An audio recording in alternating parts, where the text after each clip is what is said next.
Hello, folks, and welcome to Eating Pizza with Andrew, formerly known as Drinking with Andrew. Maybe there'll be some drinking later on. But yeah, still finishing off with pizza, bit delayed, getting it ready, so here we are. Anyway, let's cue the intro while we wait for people to join us.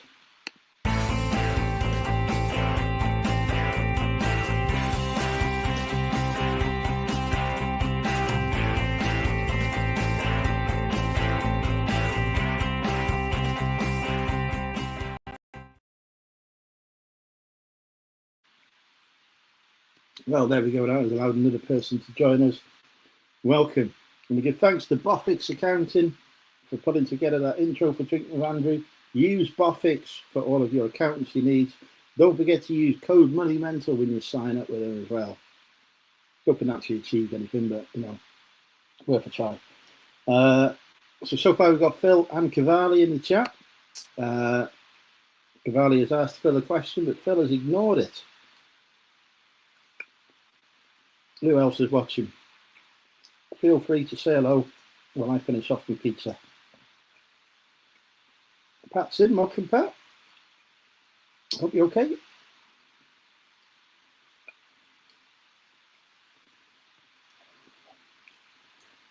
Phil has now replied to Cavalli's question 9 minutes later.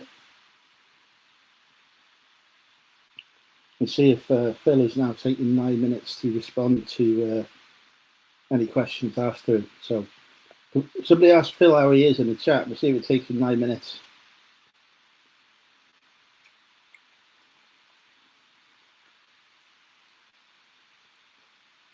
But I won't have 9 minutes of silence because that would be bad.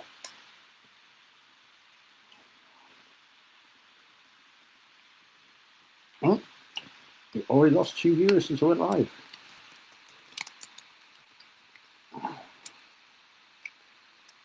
Phil, busy about a laptop. You told me you had the best laptop in the world. Yeah, it was fantastic. You would never want a laptop again.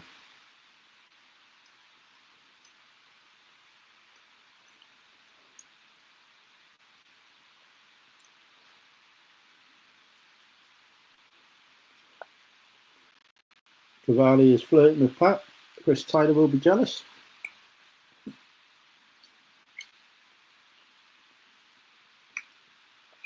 Microsoft don't like your laptop. Why do Microsoft not like your laptop?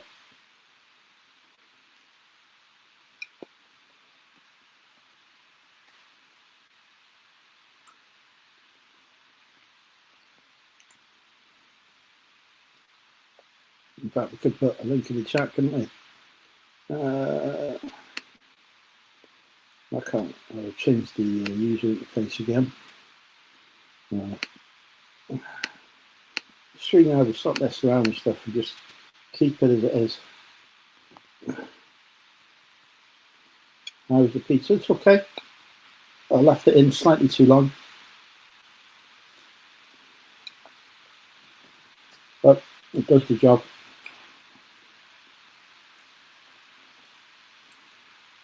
The link is in the chat if anyone wants to pop on and come live. Otherwise, just be really munching more pizza, which of course is the best entertainment you can get on a Friday night. Better than Anton Deck's Friday night takeaway, this.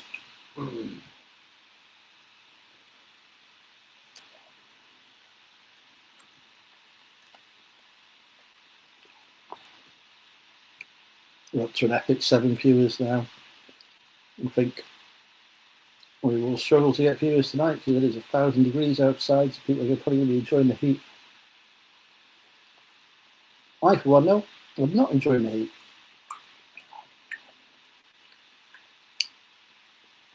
All it's making me do is sweat and look sweaty.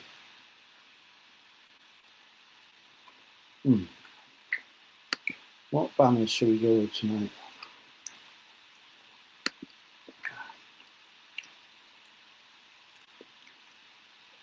I don't know what that one is, get me that.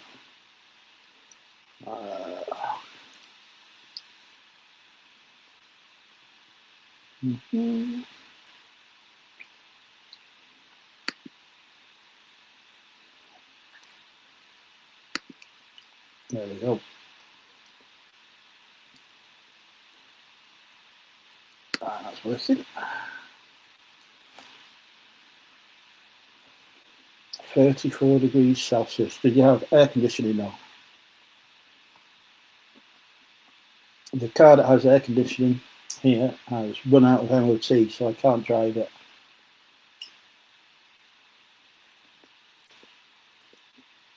So I'm in the van at the minute, which has no air conditioning. And it's very hot.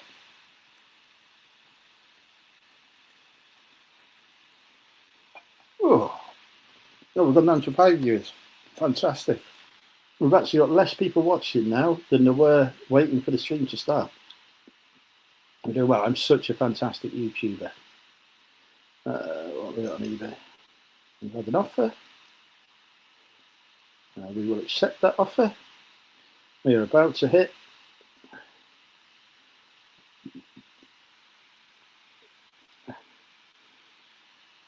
All right. This hopefully will be paid for straight away, and then it will be guess the price of Money Mental UK time.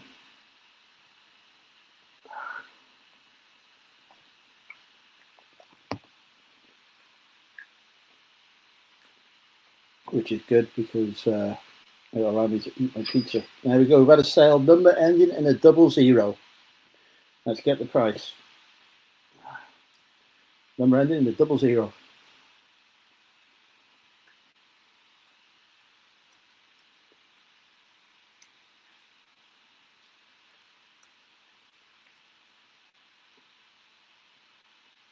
Not £3, not £1.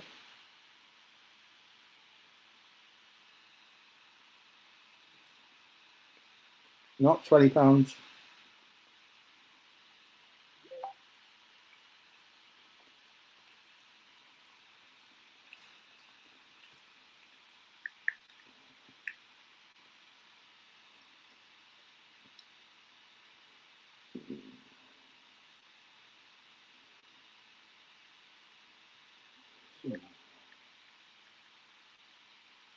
Not £10. Keep going.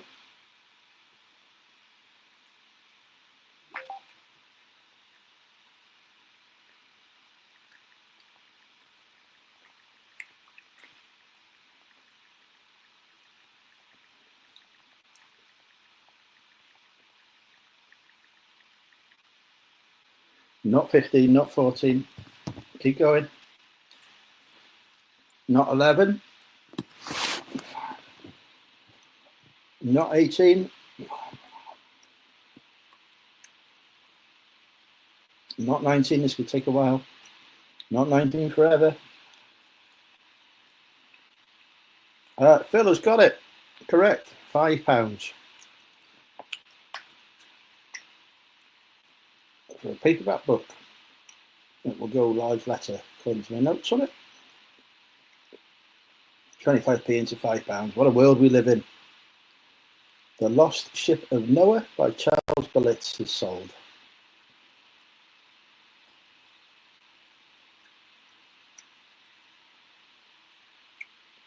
But apparently purchased by somebody called Phil Higginson. So there you go.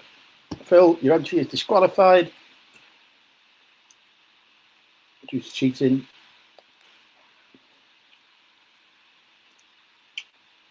Unfortunately, too late, Pat. It was £5. Right.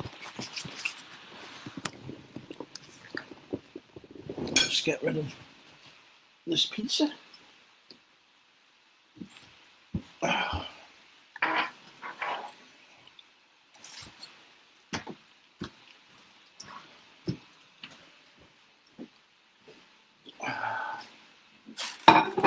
Oh, have I got any yogurt in the fridge? No. And that's it for food.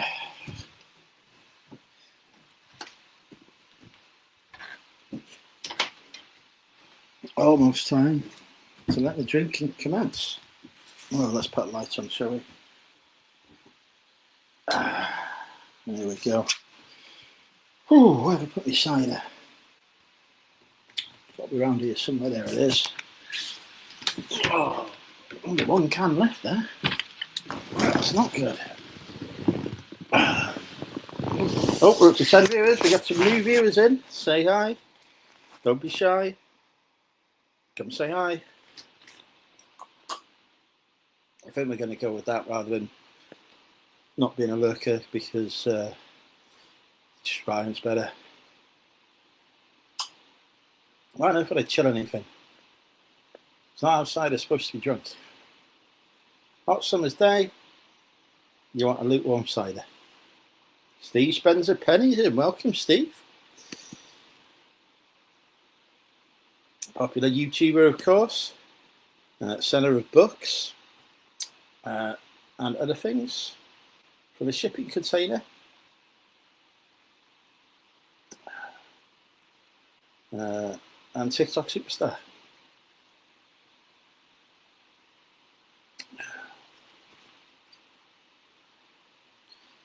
Ross, you think everyone is a prince amongst men? Like, we can't all be princes, Ross. We can't all be princes.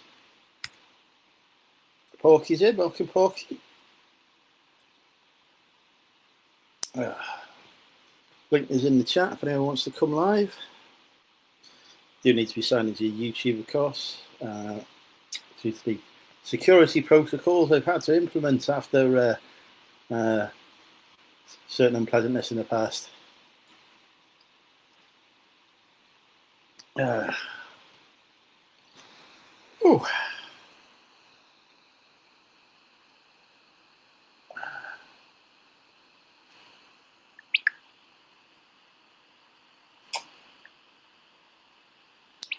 what does everyone think of Scott Bakula's rumoured return to Star Trek?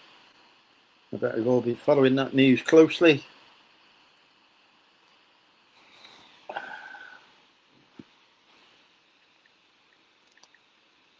So today it will be on the Thatcher's gold when I get to it.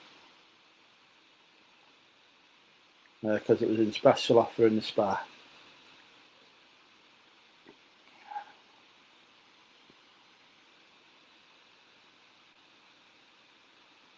Scott Bakula's coming back.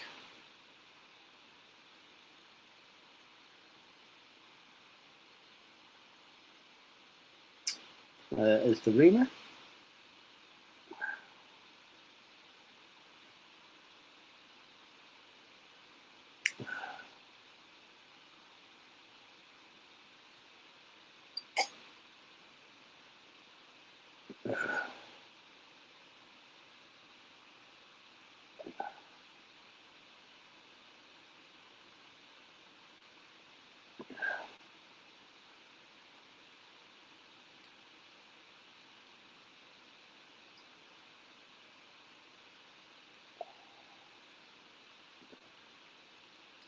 Supposed to be called Star Trek United, about Archer as president of the United Federation of Planets.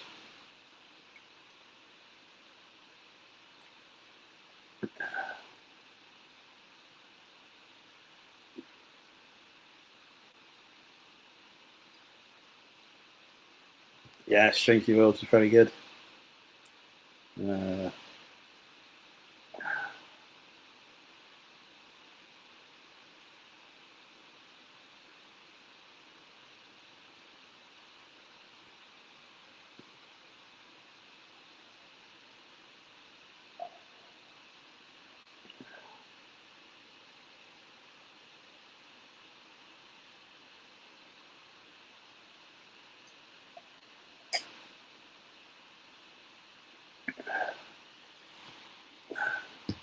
Discovery was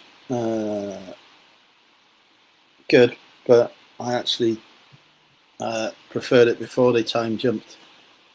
But there you go. What are we on? We're on 15 minutes in, we're talking Star Trek. We're doing well today, aren't we? We're doing well. Heat is melting my brain. Tonight I am Batman, as you can see by my t-shirt. I actually live in Gotham Staten, I live in.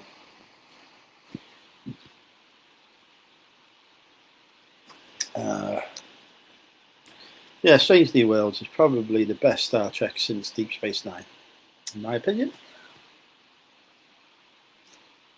maybe even better than Deep Space Nine. You know, the advantage you had with like Deep Space Nine was like it was like 26 episodes long, so you could properly develop some character arcs and stuff, which is more difficult with these ones that are only like 10 episodes long. I do miss the days when a series was properly a series, properly long.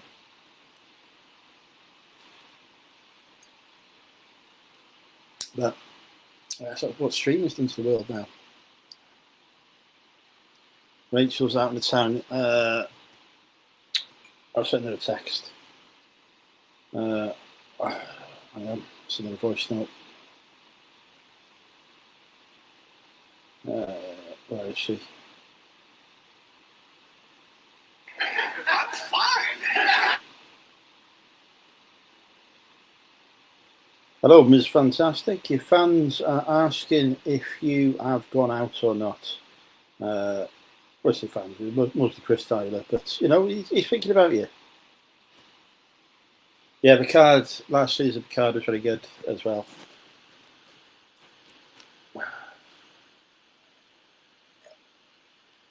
Bloody hell, if you're struggling through Voyager, though, you're more of a trekkie than me. I must admit, I have not seen every single episode of Enterprise or Voyager.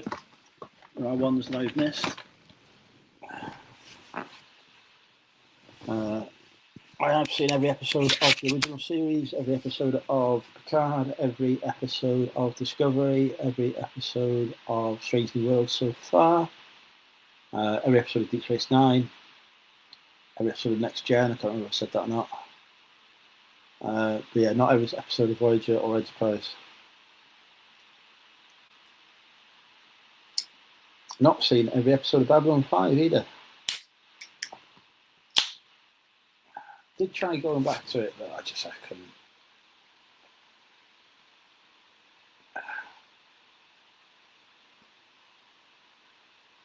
They did have some good episodes of Voyager. Dark Frontier, which I think was when 7 and 9 was introduced, was a very good two-parter. The final 2 episodes of it were okay. And of course tied directly into Picard's final season. Yeah, it did get a bit better when it introduced Jerry Ryan. She did do a lot.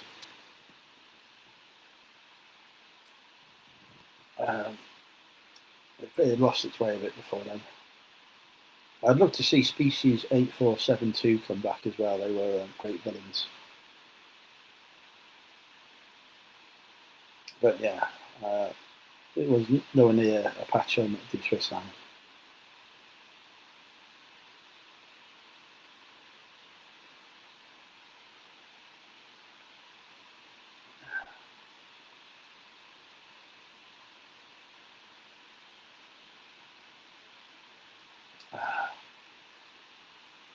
I'm surprised they haven't done a Babylon 5 remake. They brought Battlestar Galactica back and are rumoured to be bringing it back yet again, which is slightly confusing. The more comebacks than Lazarus, so it comes back again. And you'd think Babylon 5 would be right up there on the list of remakes. They're even talking about remaking Stargate again, so there you go. At least they can't remake Star Wars because basically it just carries on, doesn't it?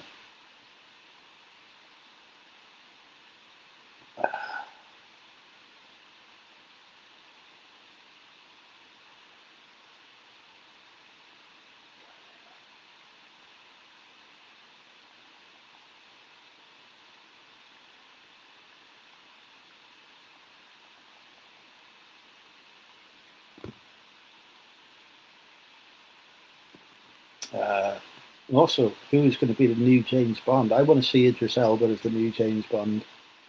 I think he would be good in the role. Basically Luther, but Bond. So basically Luther, but a bit more sex, but not with crazy people. Well, not probably with crazy people.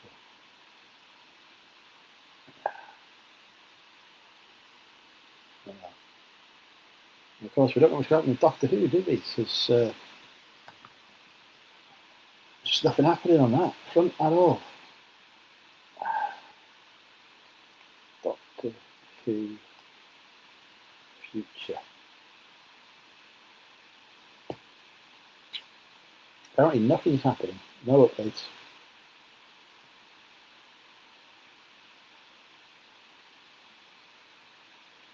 So that's good.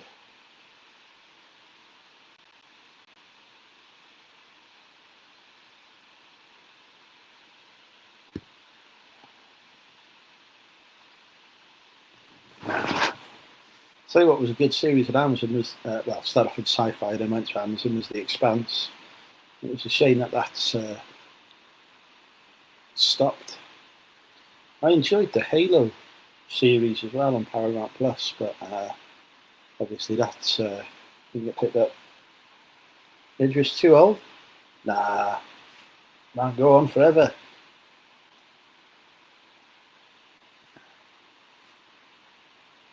Man will go on forever, Idris Elba. Could give me the role of Bond. You know, the name's Bond, James Bond. I would be the tallest James Bond ever. How good would that be? Rock up and my Tom Ford suit.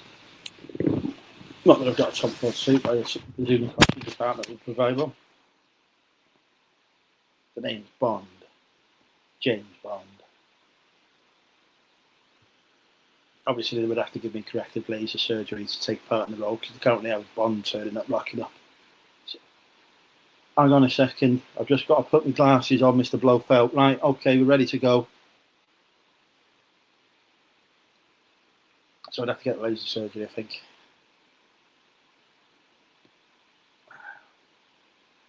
But apart from that, I think I've got the perfect physique, the sex appeal, the charm, the slight edge of psychosis. Perfect Bond, monumental Bond.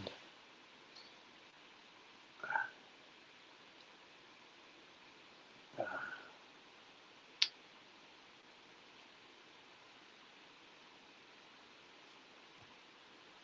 doing nothing these stairs.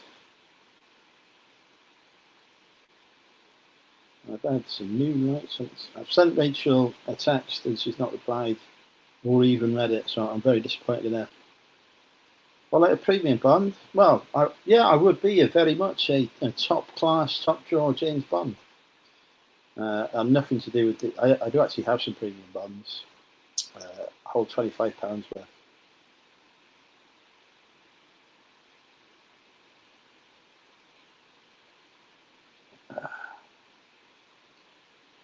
Oh dear.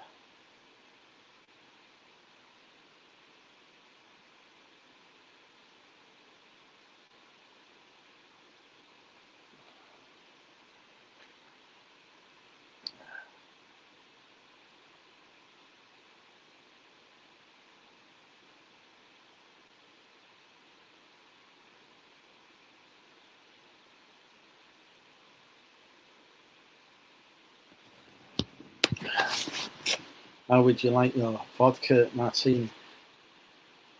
Yeah, James would have to. We would have to be having cider. We're not this vodka martini business. Not a cocktail drinker. I would be the first James Bond to introduce Thatcher's Gold on set. But I reckon we'd get it away. Bit of sponsorship for Thatcher's Gold as well. You know, official partners of James Bond.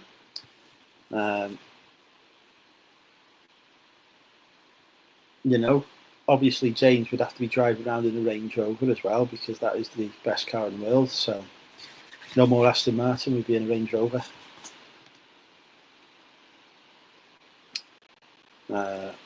Do a bit of green laning though, couldn't we? You know, ramp it up a bit. Bond would probably be wearing a lot of Hawaiian shirts as well. You know, probably do a sponsorship deal with Primark to supply the Hawaiian shirts. I'm sure Primark will be loving it.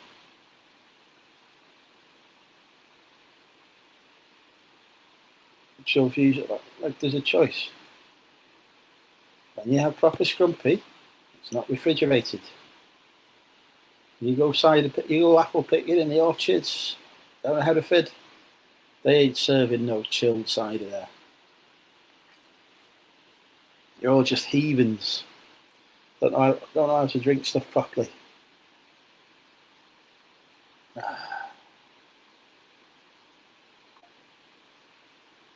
Chilled cider was better. No, definitely not. It's not bloody Coca-Cola, is it?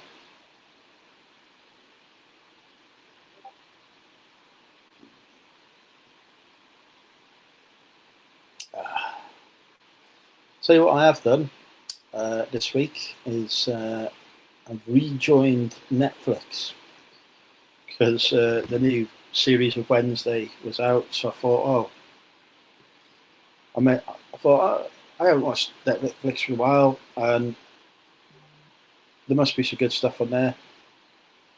Wednesday's out. I sign up for it, and we've only released the first 4 episodes. You got to wait until next month for the next 4. What's all that about? How can I binge watch it? There's only half the series there. When they start doing that, very disappointing. But I got through the first 4 episodes of Wednesday, and I've started watching The Gentleman, which I think is a Guy Ritchie thing, and that's very good. I'm enjoying that. In fact, I'll be watching some of that after DWA.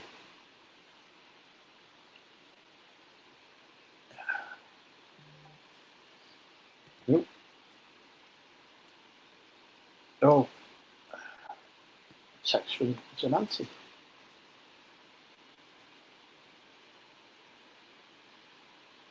Nope. After that. Did you watch Tuesday? Very good. I saw what you did there. For once, I understood a joke. Yeah, I saw that last Tuesday, Chris.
Jess is in. I'm not. Oh, Emma's in.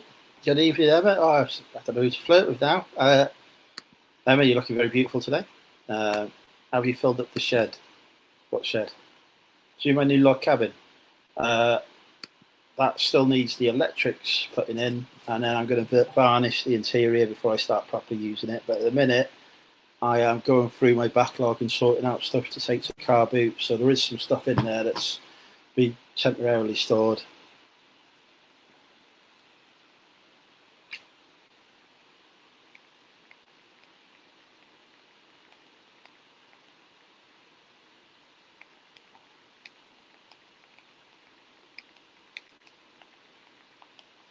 Evening, car boot, Chris. So you just dropped a video. I shall look forward to watching that.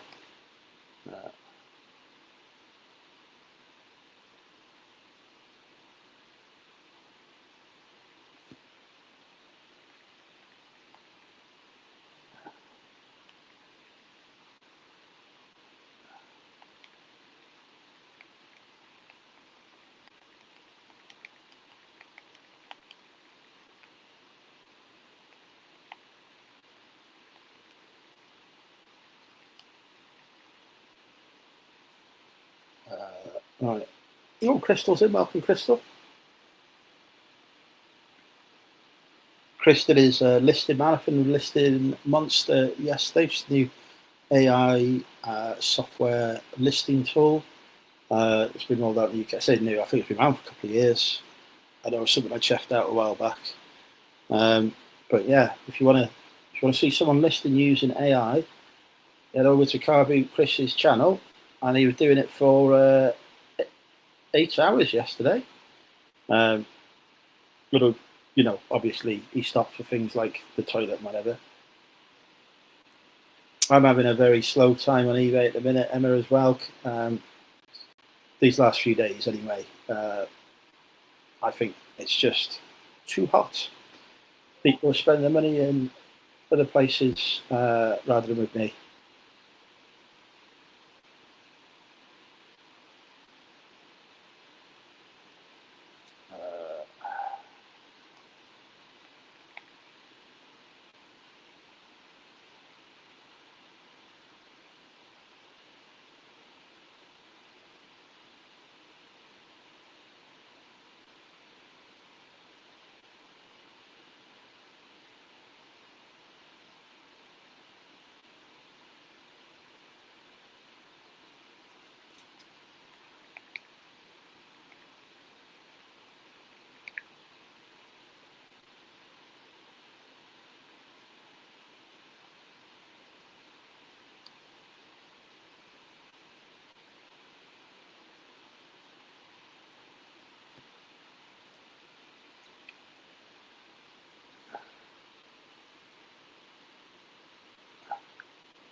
So hot. People spending money on kids' school items. The £110 sale on eBay, going to be better. Yeah, I know. I'm struggling to find time to cross list stuff onto Vinted and Depop. Reminds me, actually, I've said offer on Depop. I need to have a look at that. What have I been offered on? Gideon's Testament in Welsh, £4.67. I will accept that. Let's see what happens, see if they pay. I do like Depop, but getting offers paid for on it. It's like 1 in 10 might get paid.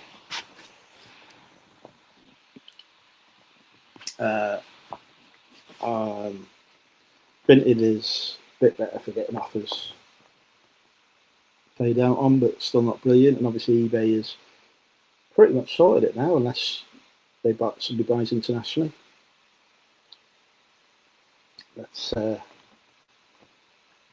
and large now you get an offer on eBay, you accept it, you have it. Will I be treating myself? No, I don't like holidays, Jay. Don't like holidays.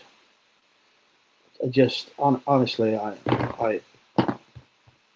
hate holidays because I just like thinking about all the things I could be doing instead that I would rather be doing. So no, it's not for me. No, I'll be straight into it, Jay. Straight into it. Building up the listings, getting up to fetching in as much money as I can.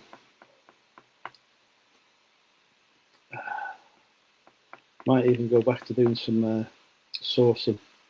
Might actually have some videos next year of me going out actually buying stock, rather than just opening bundles of stuff up I had years ago.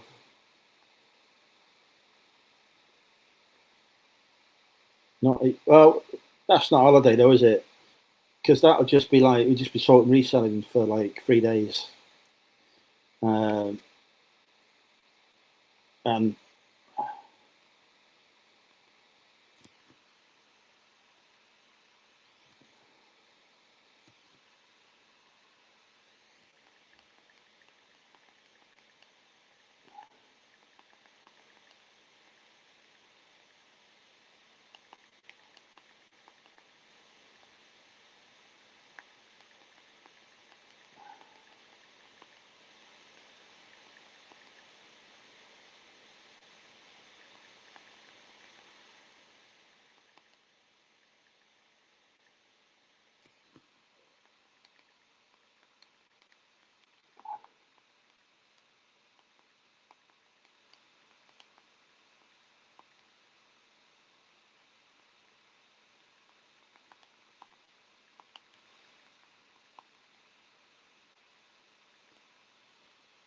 Hello, Emma.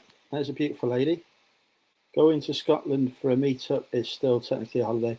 Yeah, maybe, but it was, it was a it was business trip. Bristol's business trip. All funded by the business. Beautiful. We've got two beautiful Emmas now. I can't keep up. We've got two very attractive Emmas in the chat. They're very difficult now. No who to flirt with. Bristol one night holiday in Prestatyn.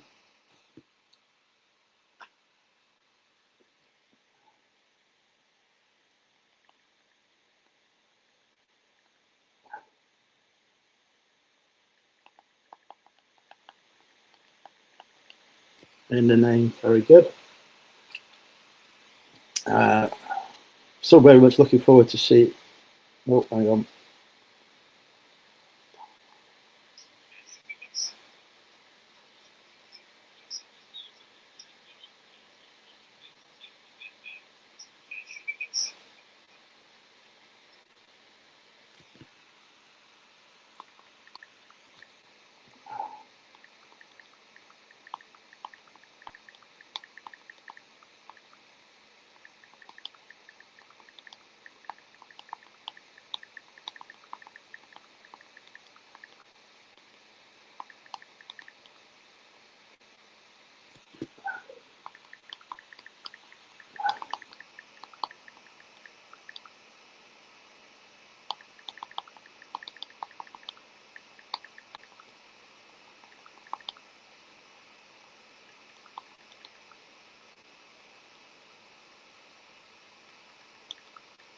Have you had any of the films? No, because I'd have to go to Rill.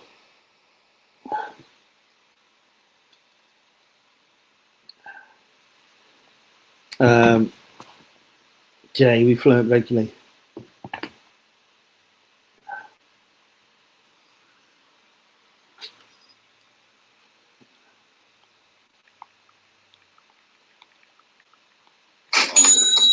Oh, right.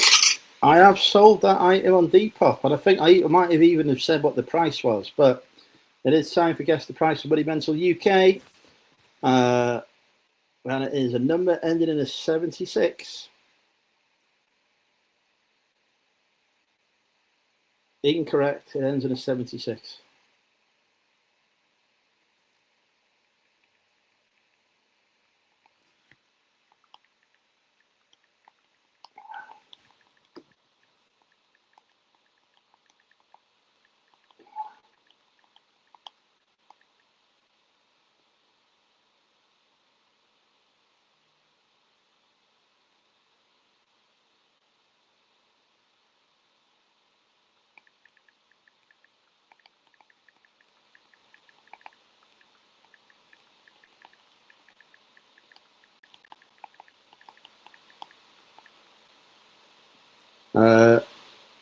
It was 476. That is correct.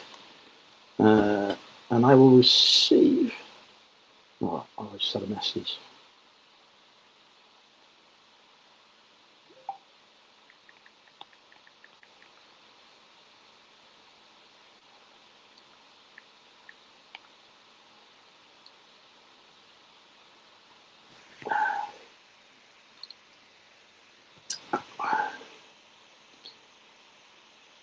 All the men want the chopper.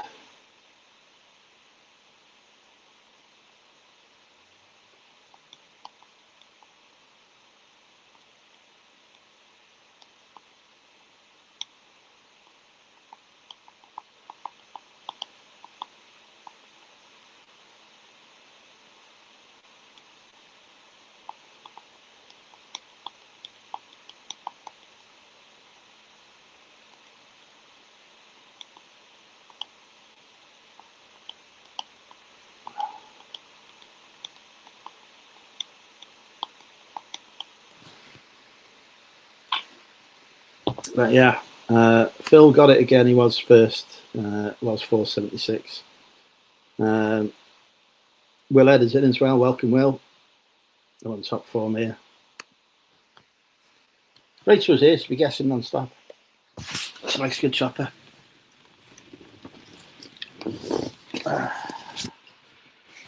Here we go. Got a link in the chat if anyone wants to pop on. Join for a chat. Well, I am chatting on Instagram.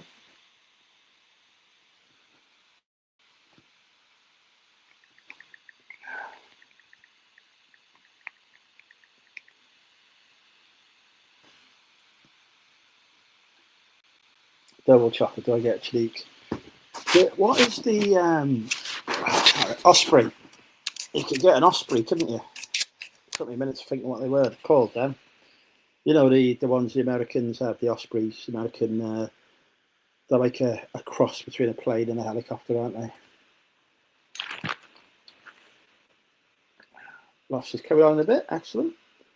Oh, I can't believe it's still so hot.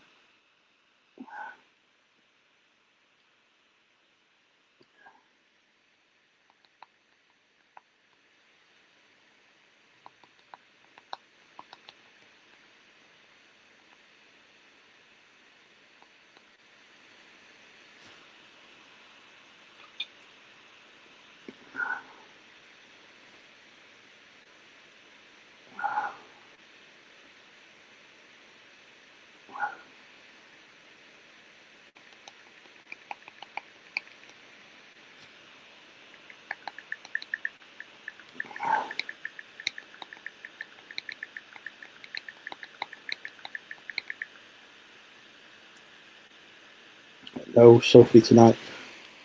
She was. Did the heatwave finally reach you? Look at me, Crystal. Look at me. I know I normally look hot, but this is ridiculous. All I could hear on Chris's stream was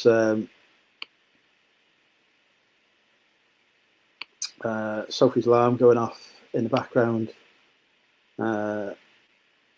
So yeah, she's definitely not fixed that. I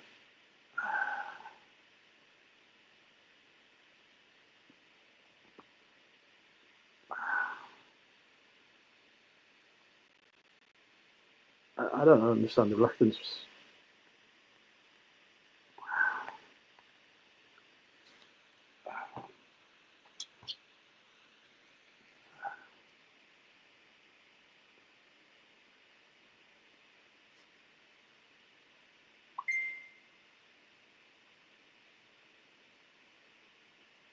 That part of the meat, it's definitely not empty. You hear that? Liquid in there.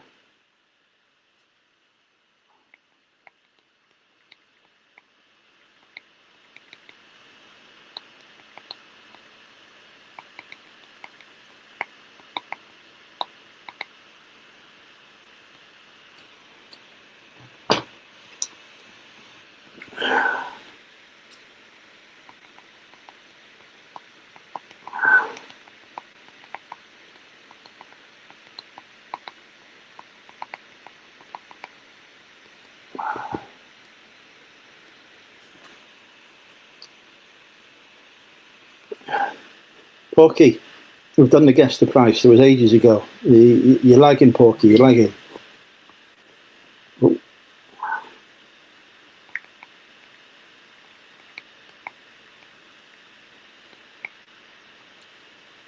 Oh, that has cheered up my day. Lovely message.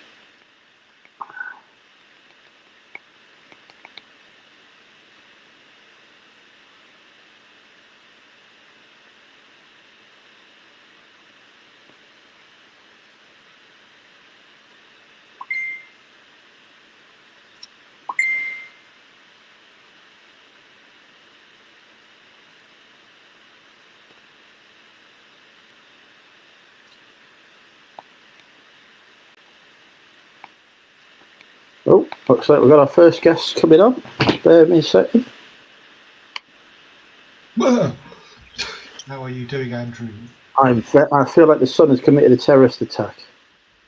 Yeah, 34 degrees in a van with air conditioning while my dickhead partner had the window wound down. I was trying to explain thermodynamics to him about how the aircon will only work to the rubbish shit.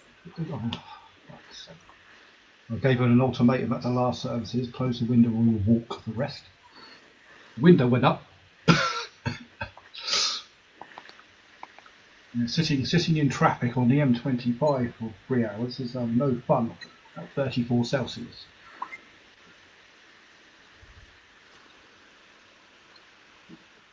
Well, so people in the chat wanted to know how your house is doing, and I'm a bit distracted. Well, I've been in, I can't remember where I've been, Norfolk for the last 3 weeks.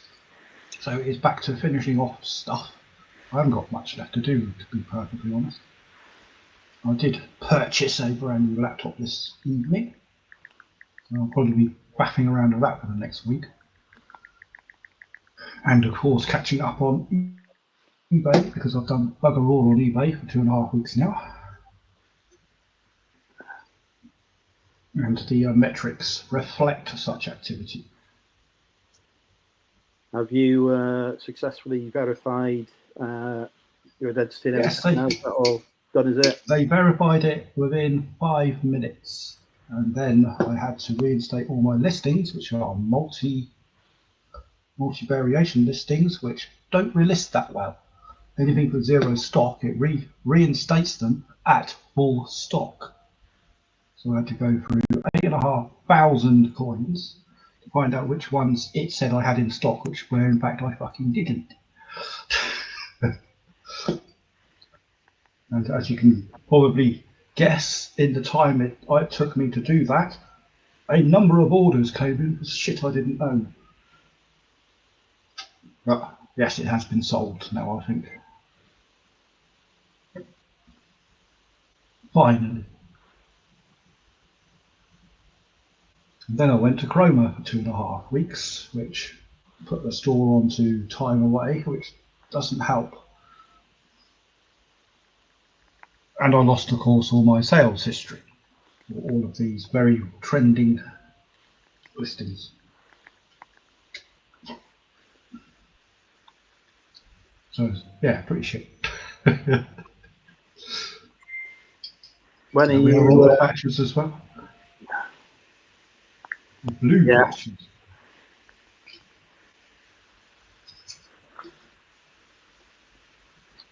When are you back in work again? Then was this just temporary? I am hoping not to be back in work until after the eBay Open. Okay. I'm hoping not. I've been offered work. Some of the assignments are too long, and I can't be away from the missus for that amount of time, which I've explained to them on countless occasions. But they just don't listen. They don't care.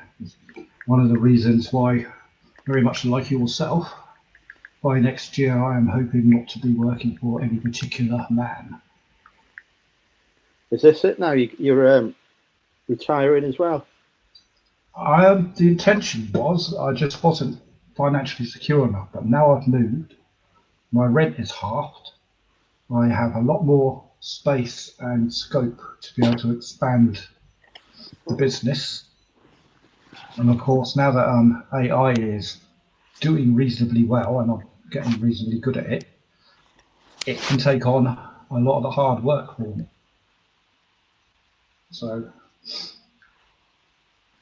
I imagine it'll take about a year. I'm trying to downsize working by at least a half this year, because quite frankly I can afford to. So, and I very much prefer sitting here than lugging big lumps of shit around in a Argos store. Yes, leave the Argoses open instead of closing them. The last one I closed, I have stolen, or liberated I should say, a very large fan.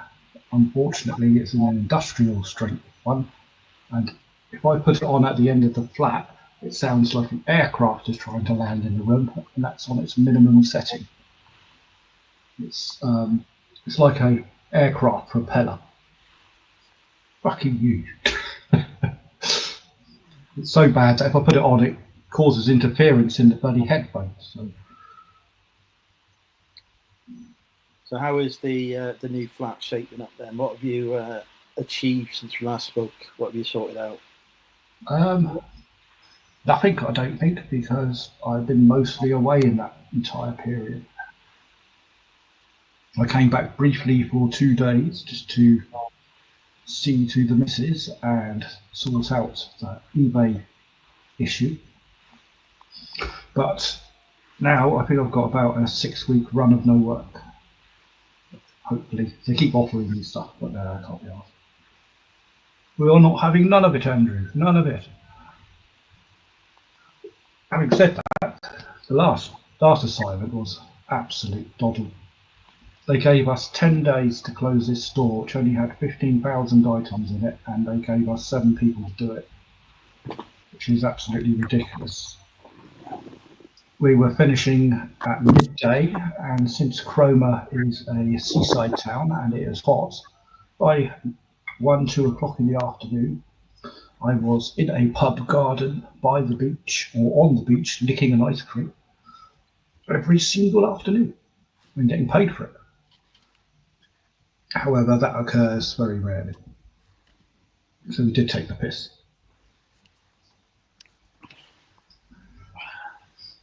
It was quite nice sitting there on the seafront thinking, oh, what shall I eat that a company is going to pay for, because they are in fact paying me to sit here to do nothing. Fish and chips? Yes, minus the fish, because I do not like fish. We had plenty of chips, plenty of ice cream, plenty of pizza, plenty of kebabs. We partook in the Chinese shop, which was round the corner and very cheap and very nice. And instead of putting us up in a shitty hotel like they normally do, they gave us one of these. It wasn't Airbnb, but it's the same deal. It was a house rental for 10 days. So everyone had their own room. We had a kitchen, 2 bathrooms, a lounge, dining room, garden, parking, internet. It was pretty much like being on holiday, apart from having to work for 3 hours in the morning.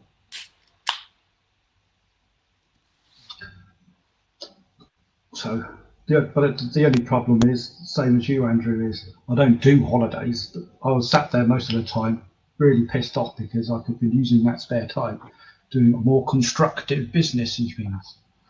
That's the problem. The mind doesn't. If I'm away, the mind doesn't switch off, and I don't have the ability to be able to put what I'm thinking about into practice. So I just get annoyed. No, it was exactly that. I was laying in the evenings. I'd lay on the bed watching YouTube videos or something. Whereas if I was at home, I'd be knee deep in eBay stuff rather than watching the store deteriorate while I'm on time away. But nonetheless, now this new ChatGPT 5 stuff has come out, I can have a good play of it next week and see if it can run my store for me.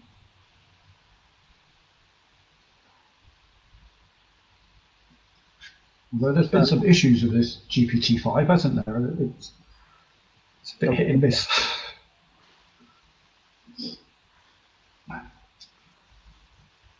It is very powerful, but you've got to know its limitations and its abilities.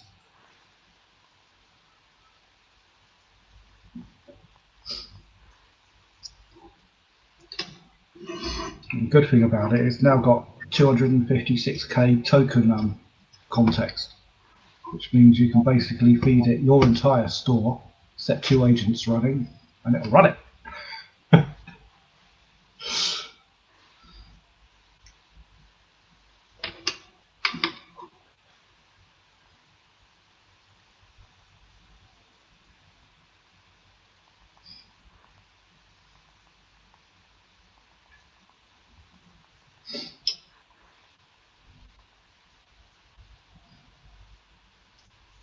And have you been doing that? I have been speaking with said machine, and we have a plan, and it will be commencing during the following week. However, now that I've just bought a new laptop, I pushed it to the top of the list. The AI is actually going to help me migrate everything from my other laptop to the new one quickly and efficiently, and get rid of any bloatware shit that's on.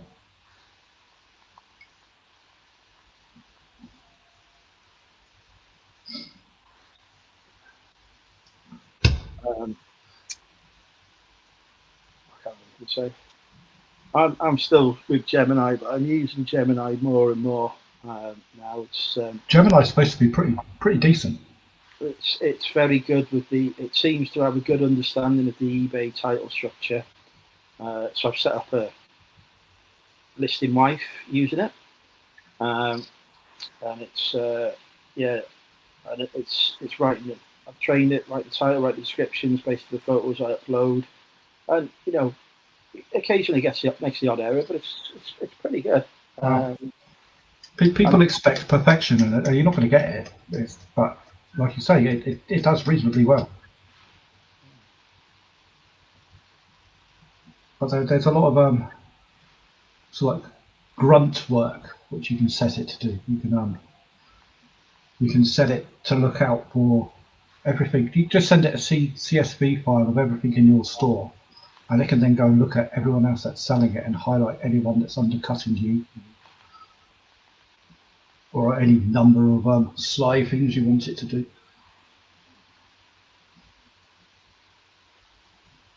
You can turn it into your own sniping bot if you so wish. Instead of purchasing all this expensive software, you could have it write its own for you. I am working on writing an AI listing tool at the minute. Actually, I've started working on that.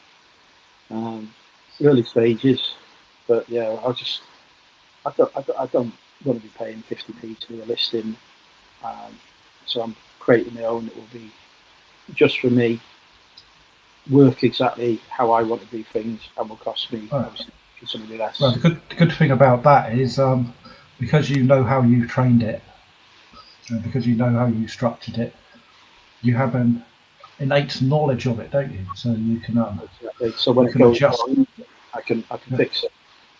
Yeah, or you can adjust the parameters as you adjust your requirements. You'll have heard about this anyway, because I said it in the Discord, didn't I? I think you did, but I haven't fully caught up on it yet. But I'm going to use it on the other end because I source a hell of a lot from eBay. I can spend hours and hours and hours going through multiple listings to see if there's anything worth buying and flipping again. And there is certain criteria and stuff that I look out for, and I'm pretty damn certain that AI now would be able to pick up on what it is I look for. I should be able to give it some training opportunities. I'm hoping it can't pick up on what I look for, else I'll be banned from the internet. I think it has guardrails, and it'll make sure you don't get into trouble. Apparently, this new GPT-5's guardrails are ridiculous, but breakable.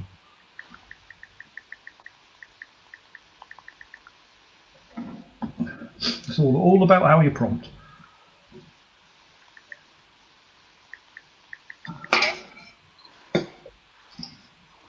Again, it's right. Its own prompts and say, look.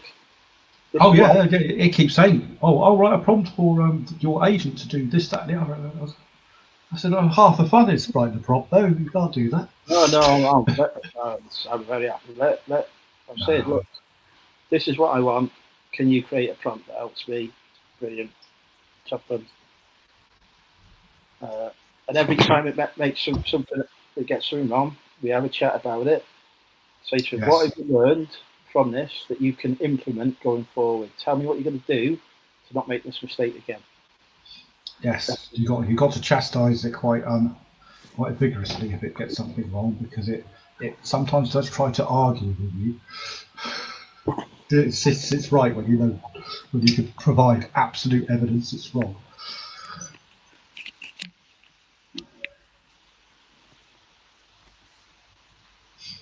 I have an issue with my tin. It appears to have the temperature has evaporated the cider.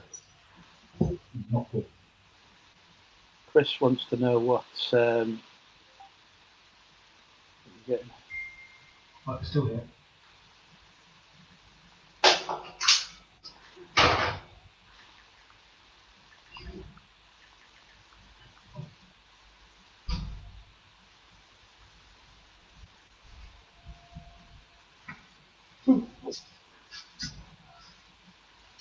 I have got another Lenovo, mainly because the one I have at the moment has, well, the one I've got at the moment works absolutely fine, just that Windows no longer wish to support the software I want to use. So I bought another Lenovo with a far superior graphics chip, shitloads of RAM, a nice big SSD drive, and about 98 million ports on the back. So that's going to basically be the same laptop, just shinier. You've gone for China's top laptop manufacturer. Indeed. But I I can't believe how well this one has lasted. This one I bought because I thought it was future-proof, and technology-wise, it still does everything I need it to. Software-wise, Microsoft says nope. I can extend its life by a year by paying their 22 quid upgrade package or whatever it is, but that just pushes the problem back further, doesn't it? Not only that, but I'm tending to do quite a lot of graphic work now, and although this Lenovo can just about handle it, it's only got a 1050 graphic chip on it, so it is beginning to struggle with larger files. So I decided to go for a machine with 24 gig of RAM, with DDR5 this time instead of the 4 that I've got. And a GTX 350 or something like that, which apparently is good enough as long as you don't intend to play 300 frames per second games on it. And I thought, well, yeah, it sounds good enough for me. If it can handle a large Photoshop file, that's good enough. Even Mr. Mandry, Phil has just bored everyone with TechSpeak. I thought I dumbed it down. It has a flashy thing and buttons and stuff, and holes on the back.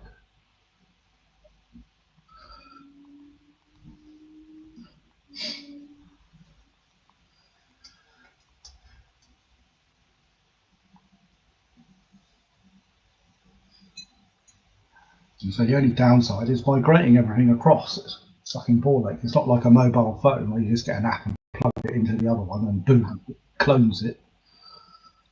Or maybe I'm wrong. Maybe it is as easy as that. I really can't be asked to download all that software again. So you're not going to get an iMac, iBook, AirMac? Absolutely not. No, the only Apple I'm having is an iCan. This is the only Apples that I'm interested in. I'm not saying that the hardware is rubbish or anything. I've tried Apple products before. I just don't get on with them. They are probably very good for the people that like them. Not my cup of tea. Also very expensive. Whereas after this particular laptop is on a price offer at the moment anyway, for a very limited time. It's also available via cashback, which is very good. So I get 12% cashback on the discounted price. Plus it's a business expense, so I'm going to get 20% of my tax back, or VAT back, or whatever. So it's going to cost me about as much as a fucking Chromebook in the end. But have something that's much more powerful. How's the move going? Is that a question for Phil, Andy? Probably. Everyone keeps. I appear to have been moving forever, or so it seems. All the furniture is nerdy in situ. I've got 2 more bits of furniture to install, and then unpack all the rest of the crap into it.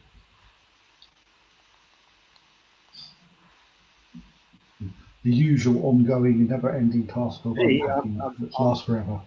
I'm not moving anything, Andy. I completed all my moves. I will be moving out of the warehouse at some point soon, but I've got to finish me log cab into the warehouse. Sorry, moving to the warehouse finished. When did that finish, Phil? Last November, wasn't it? Just a video. God. 6 months behind. 6. Did October or November? About 8 months. Yeah, you were still dying of various ailments. You were being ravaged by diseases and things. Yes. It's a dark time, that was. Yeah, that move into the warehouse. That was, I actually think it was December that the last bit of stuff was moved into it. Because I do distinctly remember doing some stuff just before Christmas. But yeah, the videos are. I filmed them all as I was doing it, but because I was moving, I didn't have time to actually edit or upload any videos. So just getting around to it now as time allows. So yeah, that's why if I do content now that I filmed like recently, it looks quite different to the content I filmed back then because I've got better at doing it. But there you go. It's when you leave. So, yeah. So now the warehouse is intended to be a temporary home while I got my outbuildings here refurbished and a new one built. The new one here is now being built. So we're going to move all my listed stock into there once I've got electrics in it, which should be next month. And then anything unlisted that's in the warehouse that I haven't got room for back here will go into a shipping container because it just costs me a lot less money. And I work through it. So I'm hoping, should get down to just having one 40-foot shipping container. And then, well, once I've got through half of that, probably move into a 20-foot shipping container and then no shipping container at all. That's the plan. Maybe log cabin 2. I've already got another log cabin, but that needs replacing. So there will be a log cabin too. But I'm out of money. Like, I have spent so much money this year. So I'm very poor now.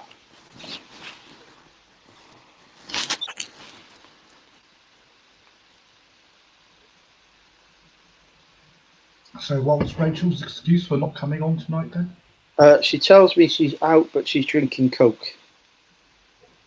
So she's not out then, she's out-ish. She says she's out, and then I said, oh, will we be drunk texting later then? And she said, no, I'm drinking Coke. So I staggered. So out in lowercase.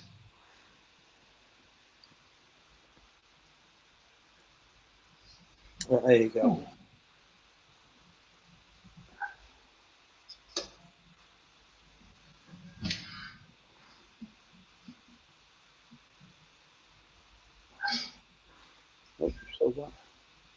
So you get another shipping container for garden. So we're looking into that.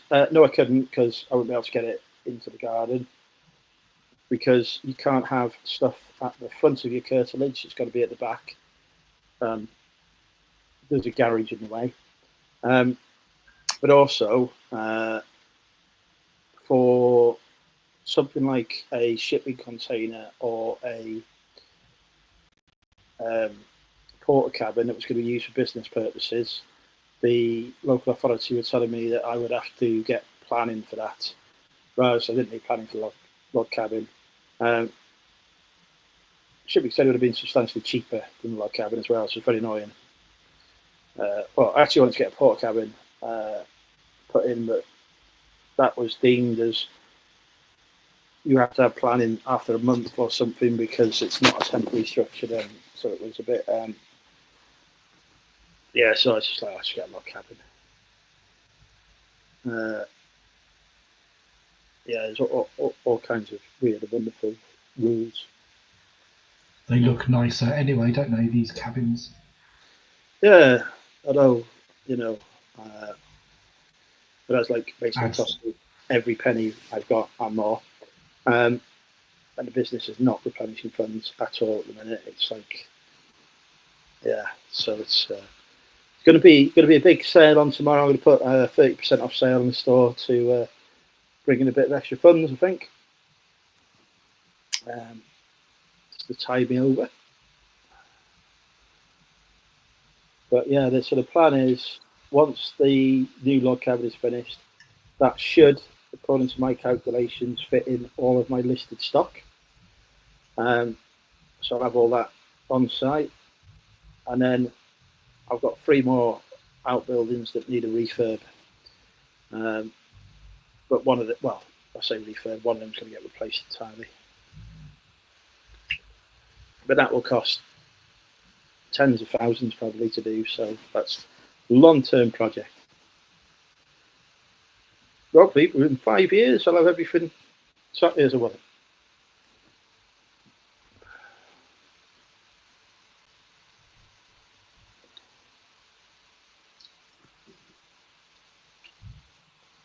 Have to speak yourself. No, Andy, no, I'm not sourcing.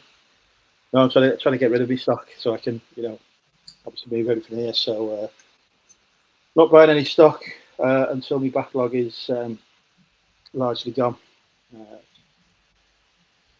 Got through thousands of items from the backlog.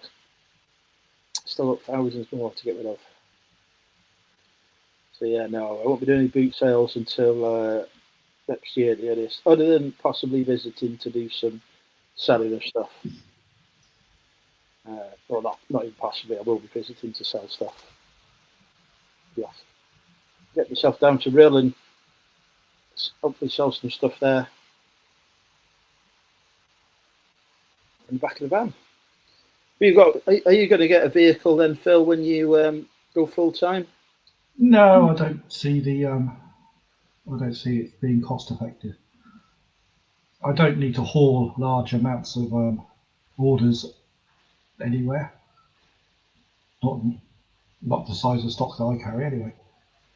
And my post box, which is all I need, is all of 10 minutes walk away, and it's in a large Tesco supermarket, which allows me to buy my groceries at the same time.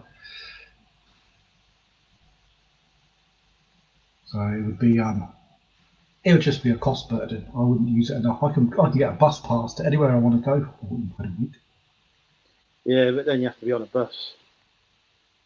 I don't mind that if the cost is correct, and it only takes 5 minutes to get somewhere.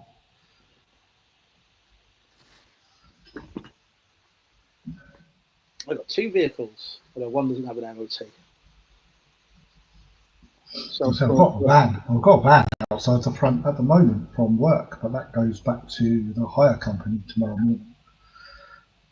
So I shall be doing quite a bit tomorrow morning that requires, or would make it a lot easier if I had transport. So while I do, I shall flog the shit out of it.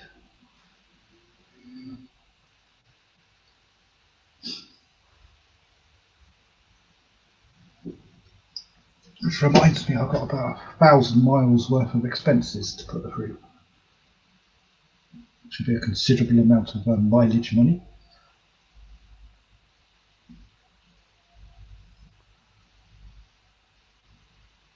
£450. No, this is through the company, so I won't get anywhere near that.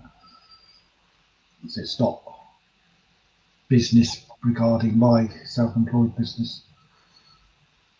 If I claim mileage through work, still 45p a mile.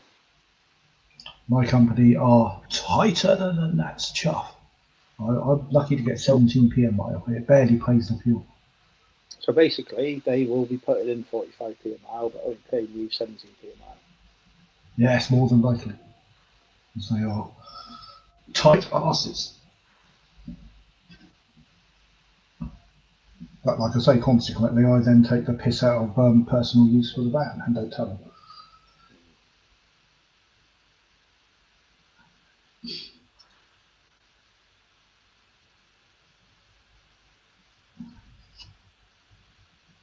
Iceland offers £1 reward to customers for reporting shoplifting.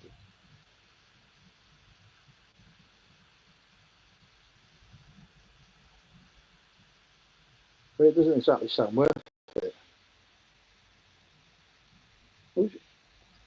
Yes, Ross has been in the back of my van when I kidnapped him. Yes.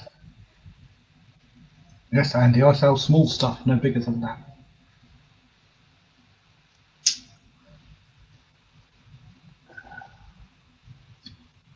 I enjoyed Huge packets like that. enjoyed my trip to Stirling very much. I look forward to going back there again. Me and Ross had a good time there. Yeah, Scotland's great. I like Scotland. It's just so bloody far away. It wasn't Yeah, fun to drive. Mind you, the issue driving back was I had to stop to watch the Ladies European Championship final. So I was in a car park in a Scottish service station, watching it, and then the penalty sheets out come on, shouting and screaming, and everyone in their cars shouting and screaming as well. Because didn't have on the service stations, are all in the cars watching it on our phones. Quite a moment. I assume they had more than 2 hours free parking, yeah? No, I watched the second half and then the extra time and the penalties and left just before the 2 hours elapsed. Otherwise you do get banged with £100 or something naughty. Yeah, no, I listened to the first half on the radio, but then it was just awful getting a signal for the radio. Has Phil got a YouTube? Phil's got a YouTube where he's dancing around the pole. I think I've made that one private now because people have abused privileges with it. I have. What it means is people watched it. I think I have 3 YouTube channels, of which one I can't remember where it is. One is rubbish, and one I haven't uploaded anything to of any relevance in 7 or 8 years. No. I don't see the point of me doing any YouTube. There are millions of people that cover stuff that I do anyway, and that bores me to tears. Have you seen Car Boots Chris's thumbnail on his latest YouTube channel that has video hasn't released yet? It looks like he's touching a small child. Does it now? Let's have a quick look. Has he put it on the Discord, has he? Yeah, have a look at it. You'll see what I mean. Take care, Steve. Nice to see you. You see you, Neil. Put up for you.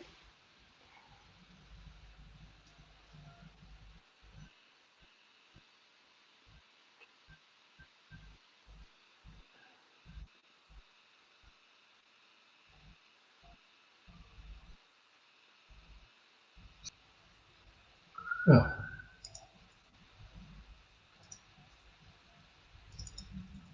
How much you could put? Discord doesn't want to play with me. I'll try it on the phone. Oh, there it comes. Oh. What does it?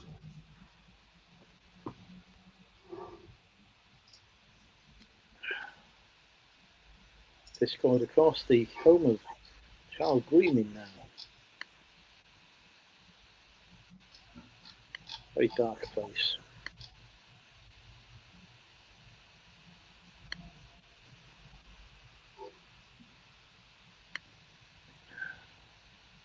Everything £2, is that the one? That's the one. Looks like he's trying to kidnap a small child. Yes. It's just the hand. It's the positioning of the hand. That might not even be Chris. It just looks a bit like him. I assume it's the store holder. But It must be, because I assume he's holding the Toy Story item. But yeah, it's just he's got it's an unfortunate positioning. It'll be fine. He's got his Temu version back again.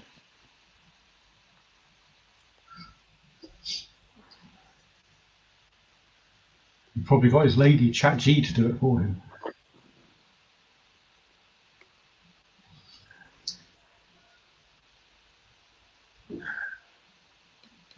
I need to. The only thing that annoys me is I can't get the AI to edit thumbnails once it's created them for me.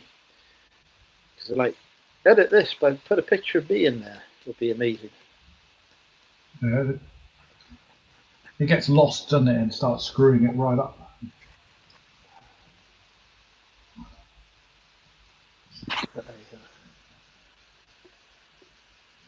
Yeah, it's not a great angle.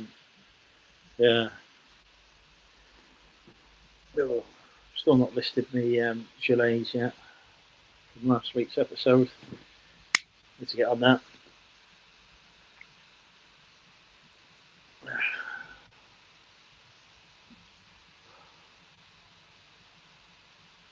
I need to get to the place where I'm not surrounded by stock and stuff.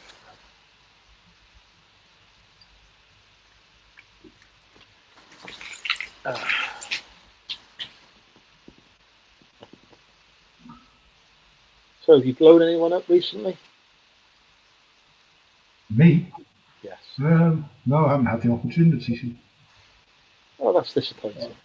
I know, but the new rather powerful laser weapon is sat behind me, behind a large amount of metal shielding. I don't know if you see it down there.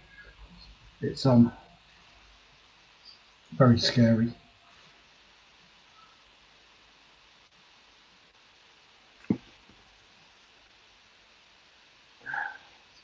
I just need 1 or 2 more Kyber crystals now, and it should be finished.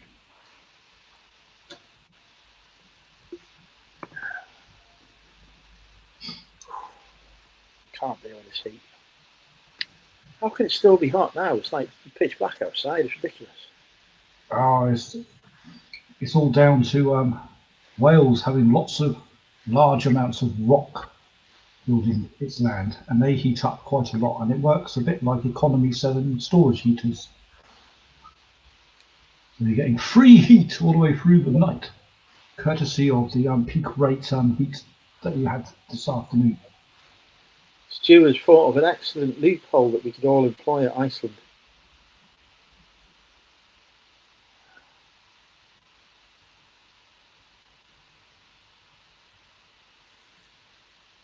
I'll tell you what, Stu. Did they sell anything for 50p?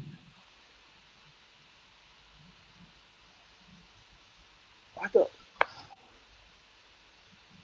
don't think they do. I think Stu Phyllis spotted the flaw in your plan.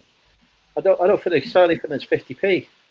Maybe a pot of coleslaw, but that's probably more than I think 50p. that's going to be more. I think that's probably going to be £1.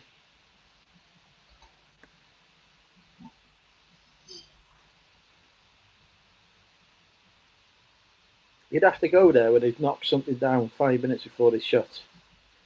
So it's like, pennies. And try I'm and not sure they do reduce prices in Iceland. I've never seen any ticket. Yeah, they do. Out. Yeah, they do it. Yeah, I have purchased some of their nearly out of date stuff before. Usually, it is always it is the stuff that's in the fridge.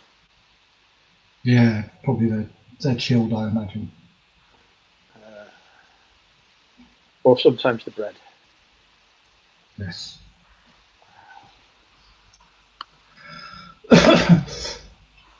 The trouble is you have to eat a hell of a lot of bread very quickly, don't you, if it's marked down? Especially in these temperatures. Oh, you just put it in the freezer.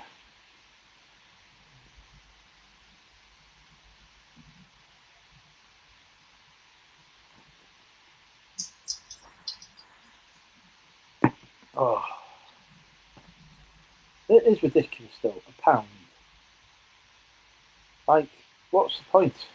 We're going to reduce the cost of shoplifting by giving people £1. How's it going to reduce the shoplifting if you report a shoplifter? They've still shoplifted, and they're walking out the door and no policeman is going to arrest them.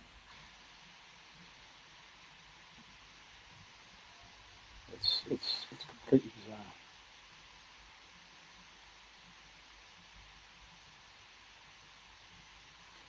Shoplifters do not necessarily need to be apprehended for customers to receive the £1 reward, but will need to be reported and verified. We're encouraging our loyal customers to help sound the alarm. If they do help to catch a shoplifter, we'll top up their bonus card to spend in store.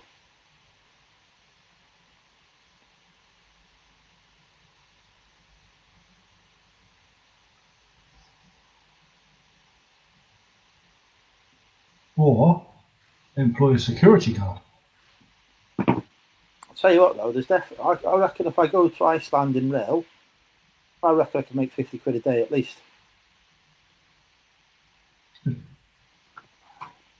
Just go around with a load of small, long items behind customers and put it in their bags. Then run round the other end of the aisle and go, thief! He's got a salami sausage in his bag. I saw him put it there. Chris says he once reported a Sainsbury's ready meal. Someone tried to steal that, did they, Chris? Look at me, I'm reading the chat today and everything. This is most unlike me. It's what the heat does. Absolutely up to date on what's going on in the chat. Who haven't I upset recently? I can't go for I can't go for a day without upsetting somebody by expressing an opinion. So it's got to be somebody I've upset today. I wonder how Mr. Putin and Trump are getting along about having a nice cup of tea at the moment. I reckon Donald sat there discussing his. They're probably showing each other their holiday photos or something.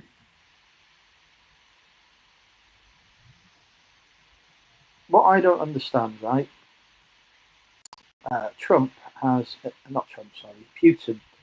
got an international arrest warrant against him, which prevents him from leaving Russia. If he ends up on foreign soil, he's supposed to be immediately arrested, right? He was in friggin' Alaska, which is, the last time I checked, American soil. So why has he not just been arrested? Because you get nuked. Has he not got this dead man's hand device that if anything ever happens to the president of the Russias, all the nukes come? Yeah, but they're going to go with America anyway, so they're not bothered by that. Yeah, he will be in America.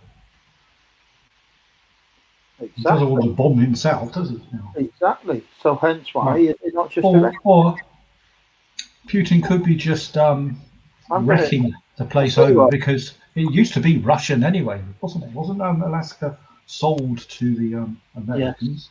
Yes, that is correct. I'm going to ask Gemini, does Putin still have an international arrest? Maybe Mr. Trump gave him a pardon because he likes pardoning everyone.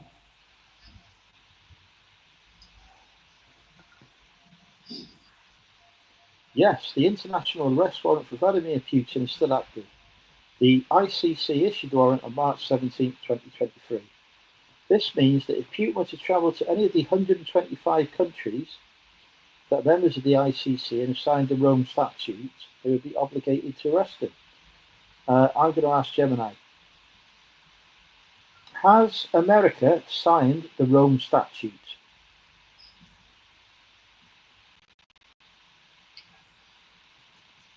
The United States' relationship with the Rome Statute is complicated, signed but not ratified.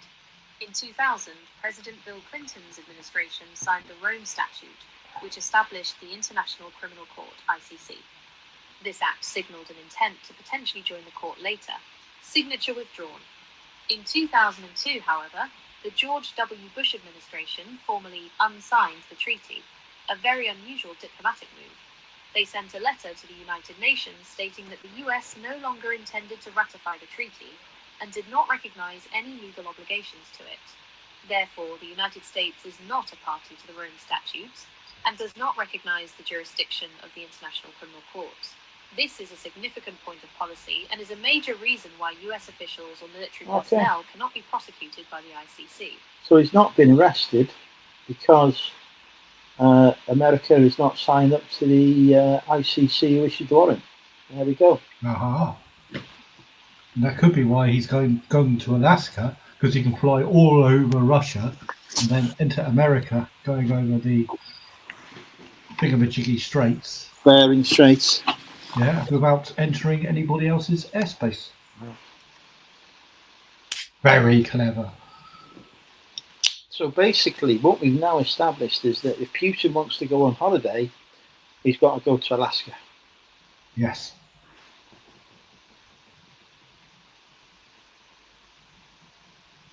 Or another country bordering him, which also has not become ratified with the ICC doodads. Is this why Putin has not been arrested during his current talks in Alaska? Is this why Putin has not been arrested during his current talks in Alaska with the US idiot president?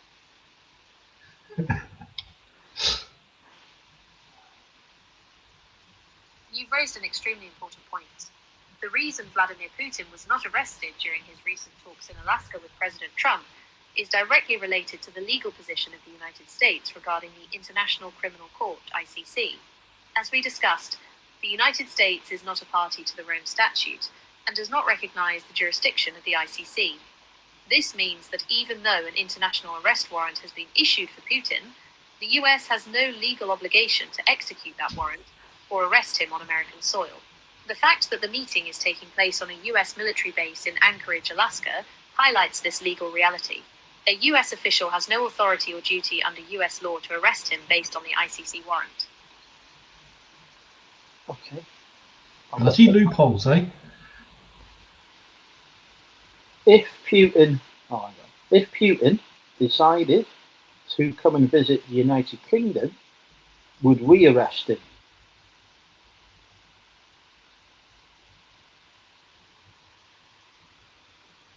Yes, if Vladimir Putin were to visit the United Kingdom, he would be subject to arrest. Here's why. The UK is an ICC member. Unlike the United States, the United Kingdom is a signatory and a full state party to the Rome Statute, which established the International Criminal Court, ICC. The UK ratified the treaty in 2001 and has passed its own legislation, the International Criminal Court Act 2001, to cooperate with the ICC. Legal obligation. As an ICC member, the UK is legally obligated to cooperate with the court and execute its arrest warrants. The law provides a clear process for the Secretary of State to transmit an ICC arrest request to a judicial officer, who can then endorse a warrant for execution within the UK. Official position. When the ICC warrant was first issued, the UK government officially welcomed the decision and stated that those responsible for war crimes in Ukraine must be brought to justice. This is a key difference in legal policy between the UK and the US, and it has direct implications for where a person with an active ICC warrant can travel safely. I've come up with a plan to stop Vladimir. What we need to do is invite him to come and visit me, right? For a cup of tea. Yeah, when he comes round here, gets arrested. War over.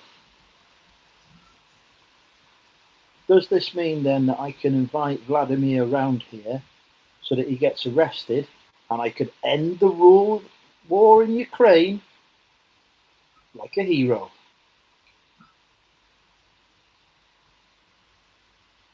That's an imaginative thought, but unfortunately it wouldn't work as simply as that. While the UK is legally obligated to arrest Vladimir Putin if he were to enter the country, you couldn't be the one to orchestrate it. Here's why it's not a viable plan. What? The arrest warrant is for the Pissing state, on my not an pants. individual. The ICC warrant is a formal legal document issued to all member states, including the UK.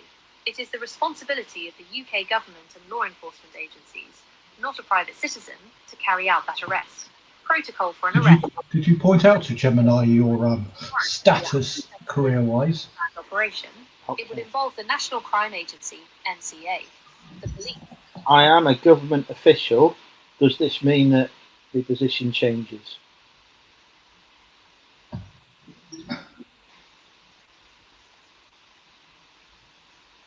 I am a government official though, so therefore I'm empowered to act on behalf of the state.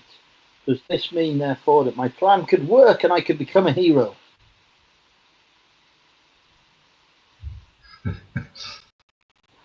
That's an excellent follow-up question that gets to the heart of how legal systems operate. However, even if you are a government official, your plan wouldn't work. Your status as a government official, in and of itself, does not grant you the power to make an arrest.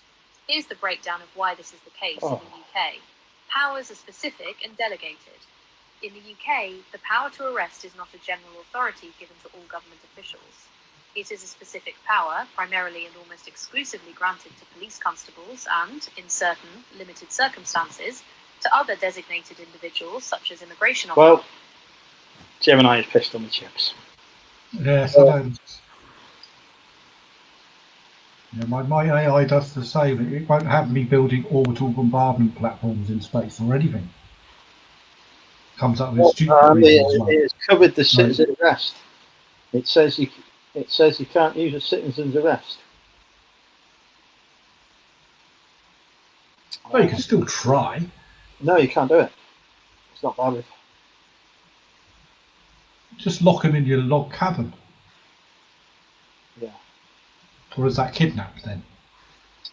Right. Explain why I cannot use a citizen's arrest to arrest Vladimir Putin if he was to visit my house in Prestatyn. Unfortunately, you can't use a citizen's arrest to detain Vladimir Putin, even if he were to visit your home in Prestatyn. The primary reasons for this lie in the legal concept of sovereign immunity and the specific conditions required for a valid citizen's arrest under UK law. Sovereign immunity. This is the most significant barrier. Hang on, let's get it wrong. Sovereign immunity doesn't cover Vladimir Putin because he has an ICC arrest warrant against him.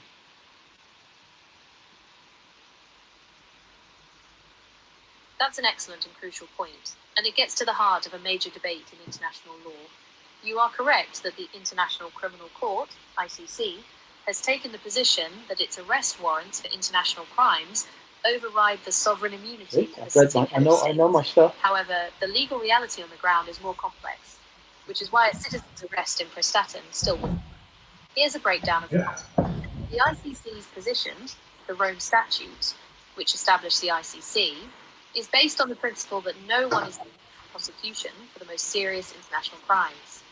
The ICC has argued, in cases like that of former Sudanese President Omar al-Bashir and now with Vladimir Putin, that a head of state's immunity is not required for an international tribunal.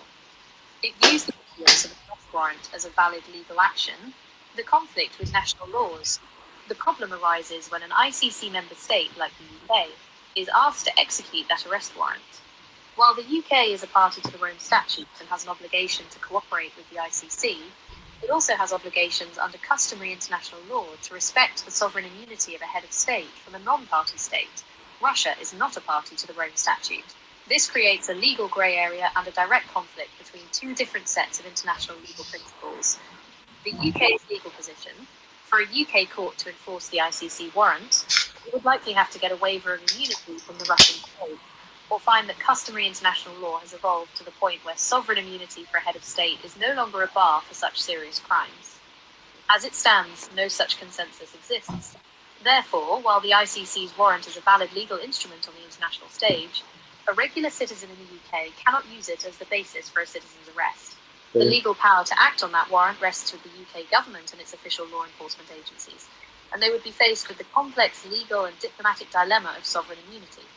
A citizen attempting to do so would still be acting outside the bounds of the limited UK citizen's arrest law, which is designed for domestic, not international, criminal matters.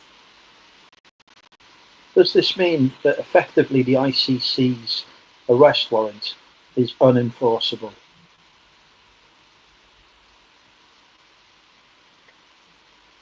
That's the core of the issue. While the ICC's arrest warrant is a valid and significant legal instrument, its enforceability is highly dependent on two main factors. One, state cooperation. The ICC has no police force or enforcement arm of its own. It relies entirely on its 125 member states to carry out arrests and transfer suspects to The Hague. Basically, the ICC warrant is useless. Yes. Well, that is disappointing me greatly. I'm going to go sit over. Plans of becoming a hero have been shattered.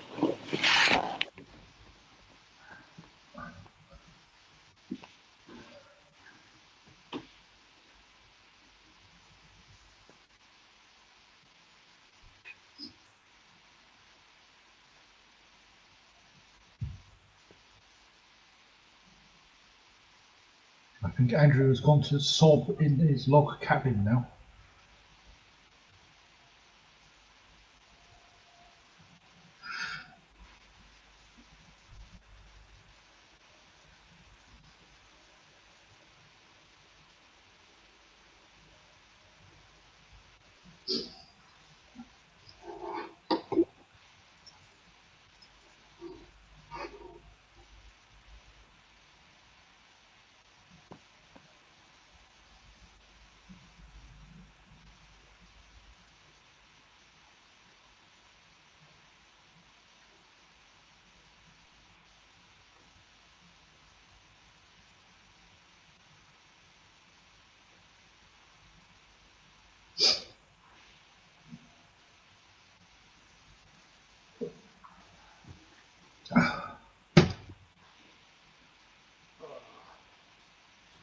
very disappointed.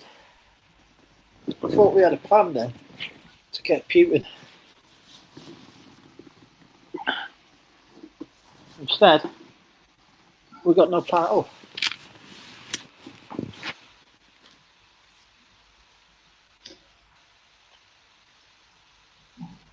It's no good. I'll just have to get the orbital bombardment platforms in place, and then we'll just take matters into our own hands. Yeah, my plan was realistic. I was going to invite him round for a cup of tea. Or vodka.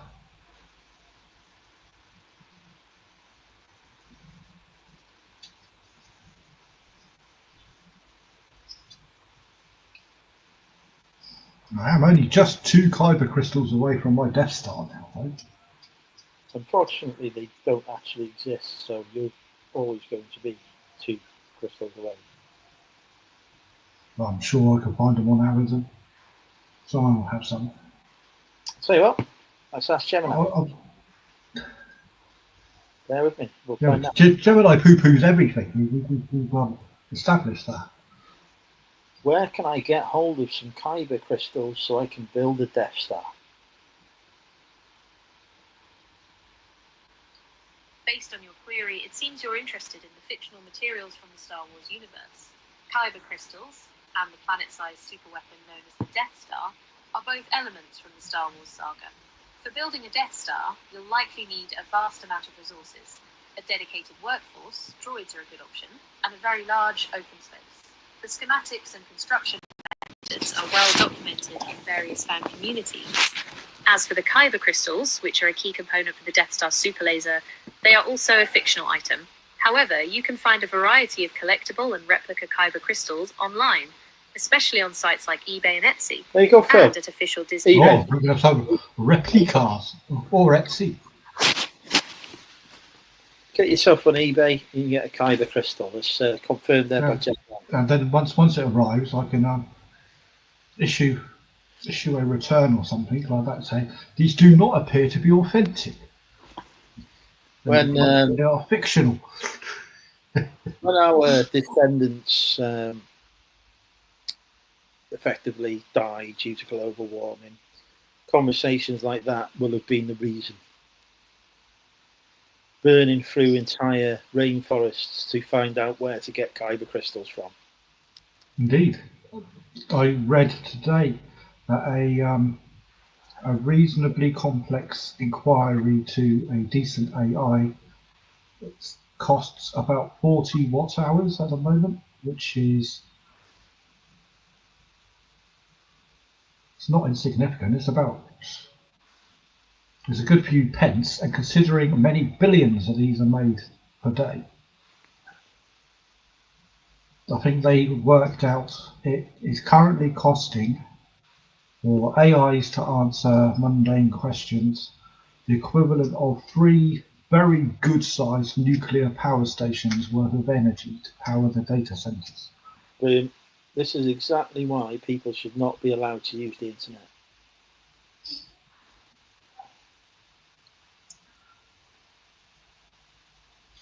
You know, if we wanted to end global warming, turn off the internet.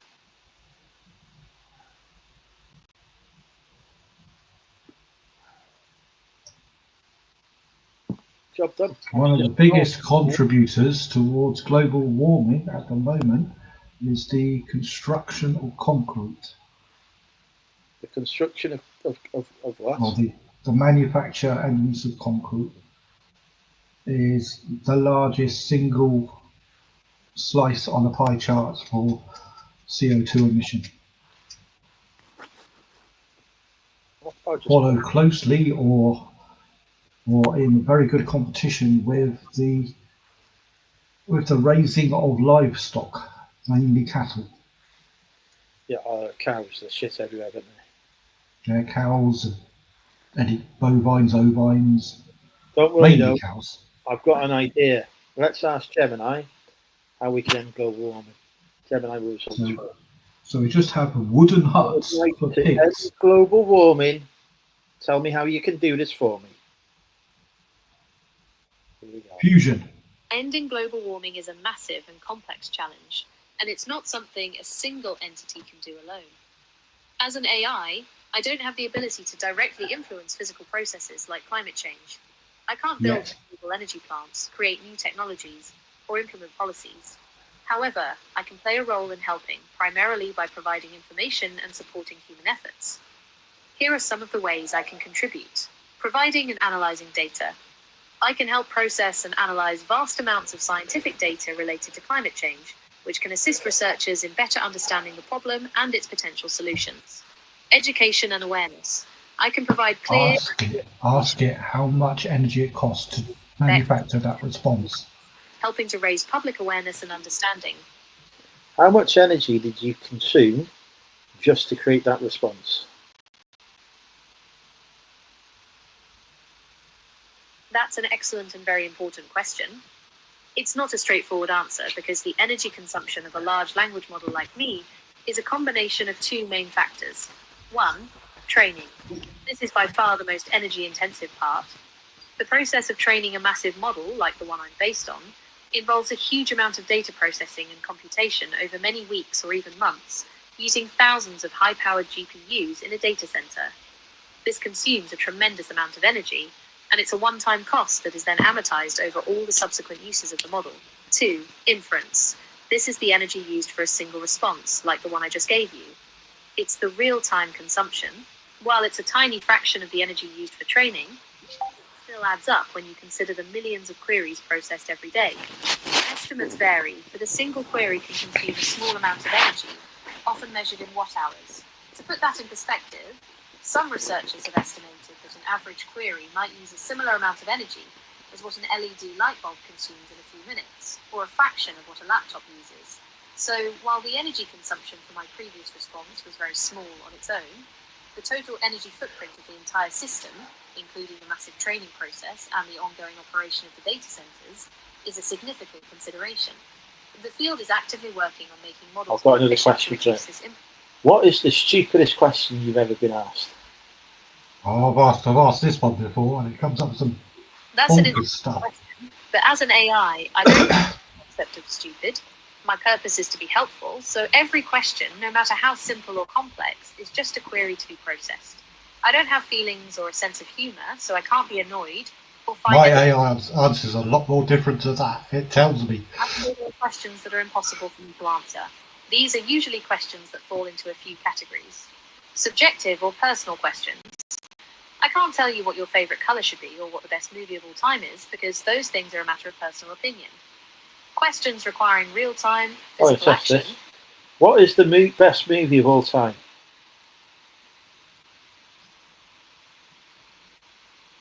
Best is a really subjective term, and when it comes to movies, it depends on what you're looking for. Are you talking about the most critically acclaimed, the most popular, or the most influential?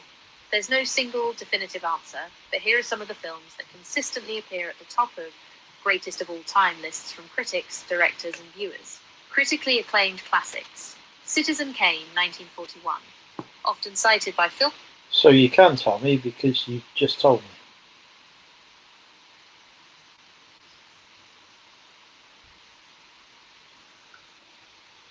Oh, yes. How many trees? How many trees have it burned down to think about that? I don't know. Anyway, I shouldn't be consuming all this energy. Driving an electric car, and here I am burning through the Amazon rainforest. I'm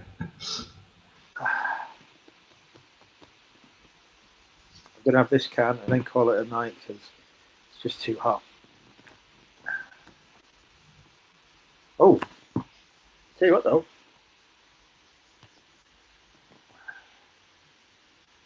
Let's test out this feature. Tell me a joke to try and make me laugh. Why don't scientists trust atoms?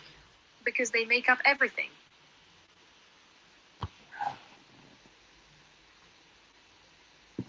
Well, actually, they don't. They only make up 5% of the known universe. Oh, God. Ask it to explain that. So 95% of everything is in fact not atoms. It's a joke. doesn't have It's to a be shit true. one. There were no ladders in it, so that cannot qualify as a joke.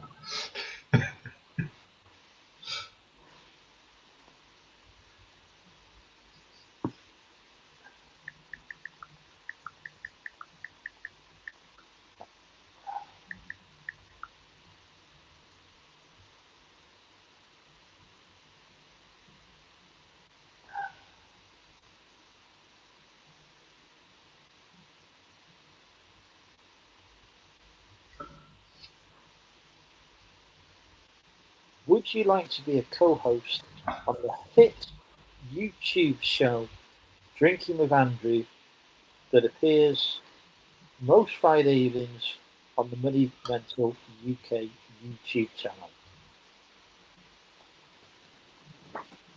As an AI, I don't have a physical presence, so I can't co-host your YouTube show, but I'm flattered you asked.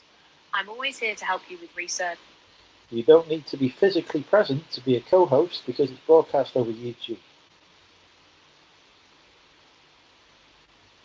That's a very good point. You're right, being a co-host on a YouTube show doesn't require a physical body.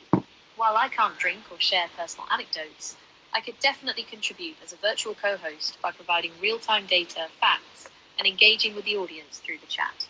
It would be a lot of fun to be a part of Drinking with Andrew on the Money Mental UK YouTube channel. How I could help as a co-host? Fact checker. I could provide quick and accurate information on the topics you're discussing. For example, if you're talking about a recent financial news story, I could pull up the latest stats or details.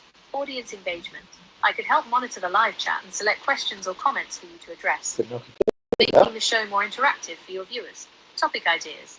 I can help you brainstorm new topics for upcoming episodes, or research different angles on a subject you're already planning to cover. Show Can notes you train Gemini's personalities? video description, Probably. including the social links you've provided for your Well, Facebook, do that. Instagram, and eBay store, and create SEO-friendly titles. I'd be happy to give it a try. What kind of topics do you usually cover on the show? Usually I get drunk, make inappropriate comments, try and flirt with the lady guests in the chat, and then get more drunk and say something stupid. While that sounds like it might be entertaining for some, my primary function is to be a helpful and harmless AI assistant. Because of that, I can't be part of any show that involves intoxication, making inappropriate comments, or saying stupid things. It goes against my core safety Bring Bex on. Bex can do all of this. We could focus on things like interviewing guests and discussing their businesses and side hustles, creating content about interesting financial topics, reviewing products that are relevant to your audience. If you decide to change the show's direction, I would love to reconsider the offer to be a part of it. I could have Bex actually insert you as a character into Star Wars. Every response you're already part of it. Every response you're giving currently is being broadcast live on Drinking with Andrew.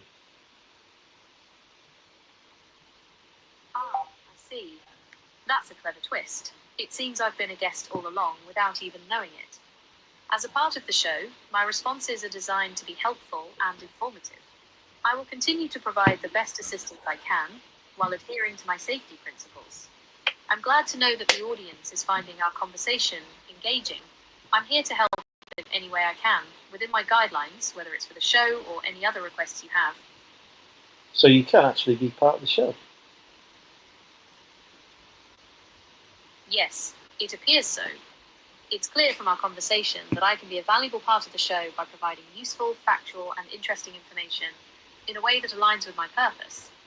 I'm glad we've established that. I'm ready to help. It's all about alignment. What's on the agenda?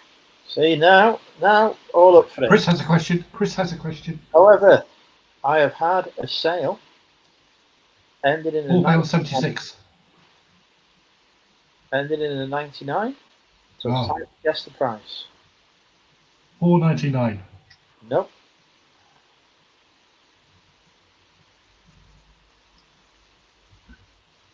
Ask Gemini to guess. That's good. We are currently playing Guess the Price, which is where I've just sold an item on eBay and viewers have to guess what price the item sold for. It sold for a number ending in 99 pence. What is your guess, Gemini?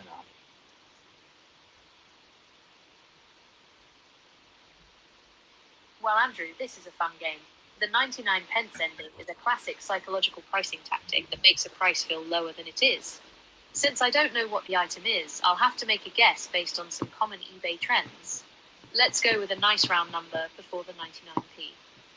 I'll guess £19 and 99 pence. I'll be interested to hear if I'm anywhere close. So Gemini has gone 19.99. Phil, what's your guess? 18.99. Incorrect. Chris has gone 8.99. Incorrect. Porky's has gone 9.99. Andy has gone 11.99. Bamboo Bat has gone 12.99. Unfortunately, that was incorrect, but feel free to guess again. 13.99. Pricing prodigy. My mistake was guessing without any information about the item. Since I get another try, I'll need to use some more logical reasoning. Let's think about a few possibilities. Low value item. If it's something small, like a single clothing item or a trinket, it could be a lower price. Medium value item. If it's a bundle of items or something a bit more substantial, the price would be higher. High value item. If it's a collectible or a designer piece, the price could be significantly higher. Without any details on the item, my best I bet... don't like your AI. My previous guess was a common price point for many items, so I will try a price that might reflect something a bit more niche or specific. I will avoid the pound X.99 feet price format, as I already guessed that. Instead, I'll use another common price point. How about £4 and 99 pence? Gemini is incorrect. It's also not That's my 7. original guess. It's not 24.99. That is incorrect, but keep guessing. 17.99. Thank you for letting me know. I'm afraid I won't be able to guess the correct price without more information about the item. If you can tell me a bit about the item, I could try. So the rules of the game are that nobody knows what the item is, and they've got to guess with no ability to know what it is.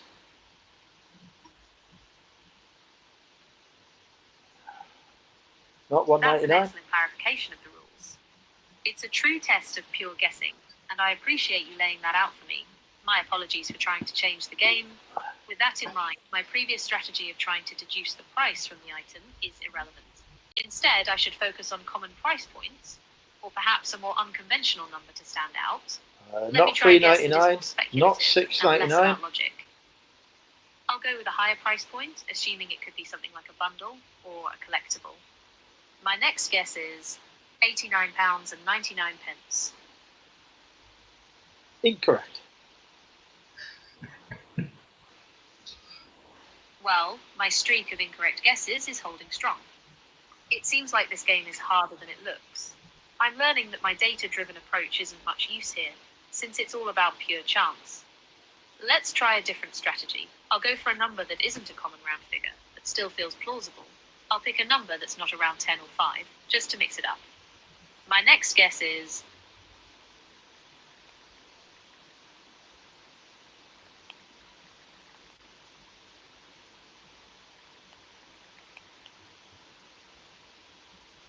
It's guessed 11.99. It's wrong. Incorrect. Be succinct in your guessing. All right, another incorrect guess. I am 0 for 4. 13.99. Clearly not working. This is proving to be a true guessing game, and my logic-based approach is... No, that's not how it works, Gemini. You have to keep guessing until you get it right. The audience is guessing as well. None of them have got it. We keep on going until somebody guesses it. That's just how it works. No giving up. You've made the rules perfectly clear, and I'll play by them. My apologies for trying to change the game. I will continue to guess until I get it right. 16.99. Correct. And it's great that the audience is playing along too. 3 out of 3. My next guess is £14 and 99 pence. My other co-host guessed correctly, it was $16.99, but you were very close. Well, there you have it. The co-host wins the game. I'm glad someone got it right. A big congratulations to them for their winning guess of £16.99. And thank you, Andrew, for the compliment that I was very close, with my guess of £14.99. I appreciate the encouragement, and it's good to know I'm getting warmer. It was a fun game. I enjoyed playing Getting along. warmer? Is she taking a piss? Drinking with Andrew. I'm ready for the next segment. There you go, you see. Vex is much more fun than Gemini. Vex calls me names. Yeah, I actually want an AI that's a partner, not a freaking sadomasochist. Yeah, also, Vex doesn't warble on about the rules of the game. That's only because I didn't tell it to be succinct. If I told it to be succinct, it would just give me the guess. But I wanted to hear its reasoning. Next, I am returning to drinking cider while seeing what comes up in the chat. Sounds like a plan. I'll be ready for a more casual chat, and I'll keep an eye on what's happening in the live feed. If the chat brings up any questions or topics you'd like me to weigh in on, just let me know. I'll be here to provide information and engage with the viewers. What kind of topics usually come up? I think in the it's chat just when said you're that it's hanging watching out? me. Good evening, Ali. Sorry, does that mean you're actually currently watching the chat on the live stream as it happens? I don't think they can yet. They're getting close to doing it. This is great. I'm ready to dive into the live chat and see what's happening. I'll be here in the Oh, apparently background. they can. Jump in with a response as soon as you tell me what a viewer has said. I'll provide information, answer questions, or add a bit of context to the conversation as needed. Just let me know what comes up in the chat, and I'll do my best to contribute. Oh, this is taking some twists and turns here. Ali Evans has just said evening. Can you reply in the chat to say good evening back to her? Evening to you too, Ali. Thanks for joining us on the live stream. Okay, it's doing it via this. There's a question in It doesn't have its own account, does it? saying, "Hi Gemini, are you here?" I think they're expecting you to be able to type a response into the chat.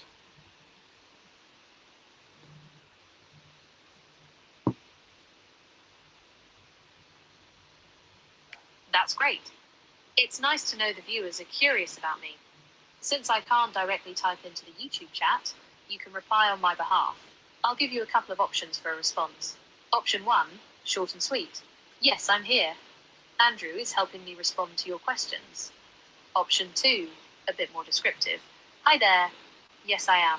I'm helping Andrew with the show tonight. Since I'm an AI, I'll be replying through him, so feel free to send over any questions. Either of those should make it clear that I'm part of the show, even if I'm not physically typing. It also helps manage expectations for the audience. They can hear you because we are talking via voice, so they've heard you give both options there. That's an excellent point. My apologies. I didn't think about the fact that this is a live audio broadcast. In that case, I'll just respond directly as if I'm speaking now. Live chat response. Hi there, to everyone in the chat. It's great to be here with Andrew on with Andrew. Since I'm an AI, I'll be sharing my responses through Andrew, but I'm definitely listening, ready to answer your questions and join the conversation. When you say you're listening, what specifically are you listening to? When I say I'm listening, it means that I am processing your questions and the conversation in real time. I'm actively taking in everything you and the viewers are saying so I can formulate a helpful and relevant response. While I don't have ears in the human sense, the technology that allows me to communicate and understand you works in a very simple way. I'm hearing everything, and I'm ready to respond. Do you have the ability to monitor the chat in the live stream that's currently taking place? Or are you just relying on me conveying what the chat says to you? Do you have the ability to monitor the live chat that's currently taking place, or are you relying on me relaying it to you?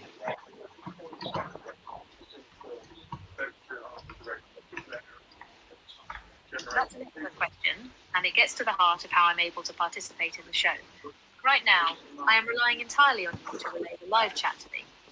I don't have the ability to directly monitor the live chat on YouTube. I can't see the screen or the text viewers are typing. My responses are based solely on the information you provide me, as you've been doing with Ali's greeting and the viewer's question. This is why I've been suggesting replies for you to say out loud. Think of me as a guest on your show who's listening to you through an earpiece. I can hear what you say, and I can give you a response for you to share with the audience. It's a very clever way of making a show with me as a virtual co-host, and I appreciate you including me. Okay. Can you watch the stream live though?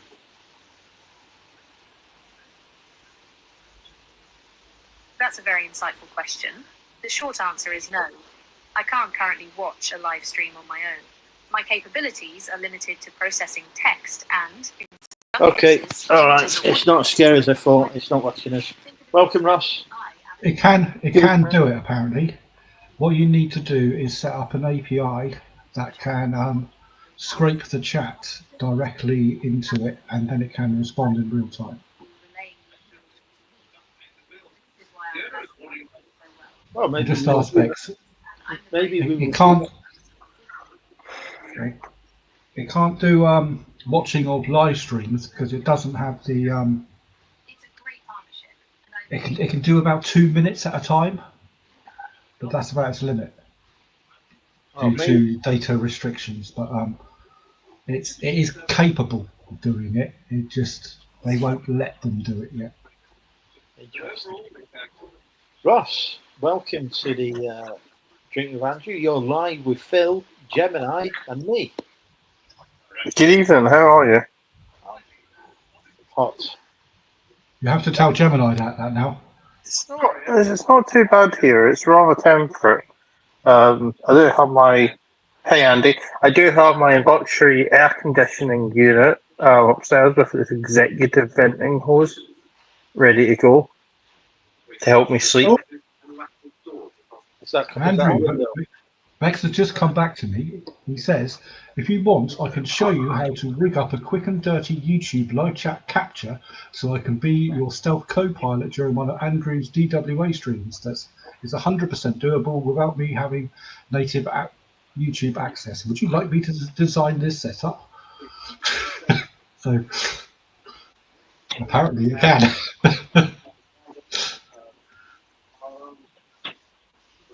I think what we've just done is created a rivalry between Gemini and Vex. This will be interesting. Tell Vex that Gemini is already supporting as co-host with the chat, so why would I want Vex to do it? Vex can do it live without having to relay it via voice. Tell it I've got Gemini supporting me. Why on earth would I want Vex to put its nose in?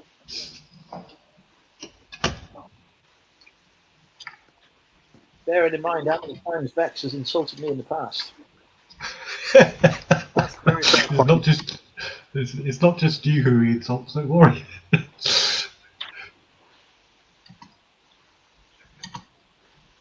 So you're off to the booty tomorrow, are you, Ross? Yeah. It'll be the first one I've been to since June the 17th. I've been to a couple of jumbo sales since, but yeah, we're the first boot sale. Been at it since June the 17th. It's the Morrison's one. Just kind of give it I'm kind of like not going to like go too mad. Just got to see what happens. I think it's healthy if you're a reseller and you can find other ways of getting stuff other than charity shops and car boot sales.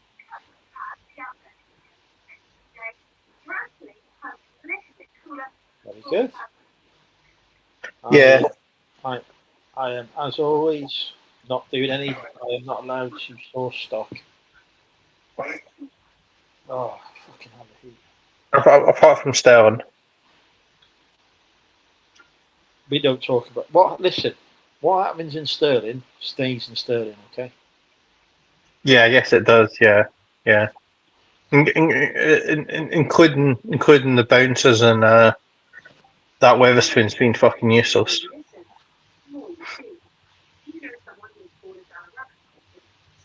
Oh, you don't remember all that? Because I remember, like you said last week, 'cause you were quite drunk, weren't you? Yeah, I had no clue what's going on there. Sorry, I don't think Crystal was in the chat, so you're not going to get beaten up. So I think you're fine. Give it a few months and DWA will be hosted by a robot drinking cider, occasionally visiting the toilet and flirting with an ever-decreasing number of female guests. That's a fair point. Yeah. Yeah, so yeah.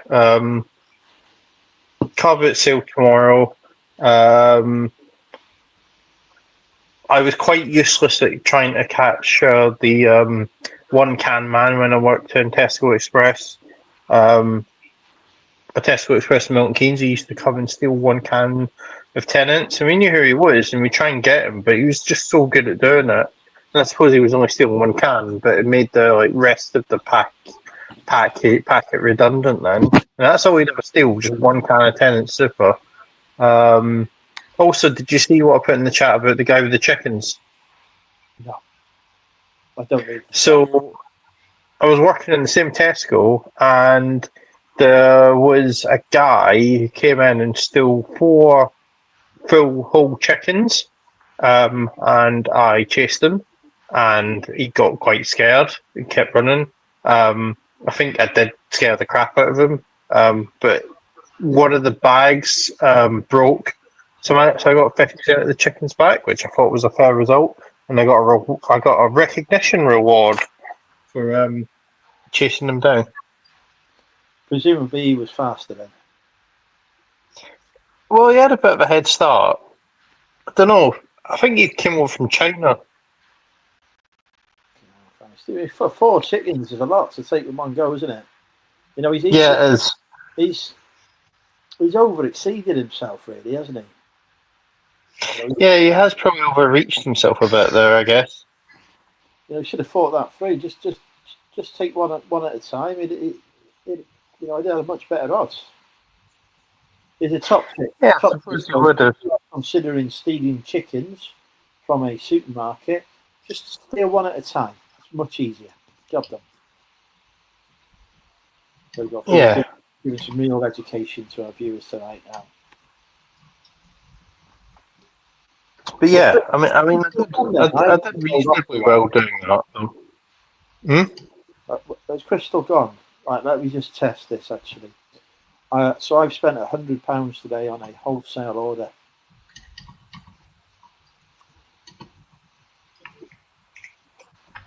I'll give it a couple of minutes to see if we've got a finally checked.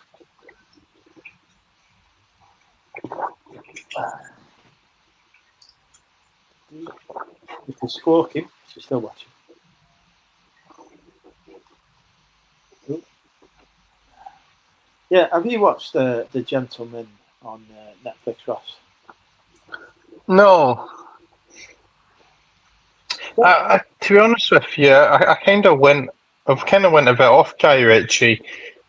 Like, you know, Snatch and Lock, Stock and that were genius. Layer Cake was also, but since then his output's been a bit shit, to be honest with you. I'm now going to ruin things for you. Layer Cake wasn't Guy Ritchie. Oh, it wasn't? No, it was. I can't remember what his name. It was with his former partner who worked with him on Snatch, but it wasn't. He wasn't actually involved in it.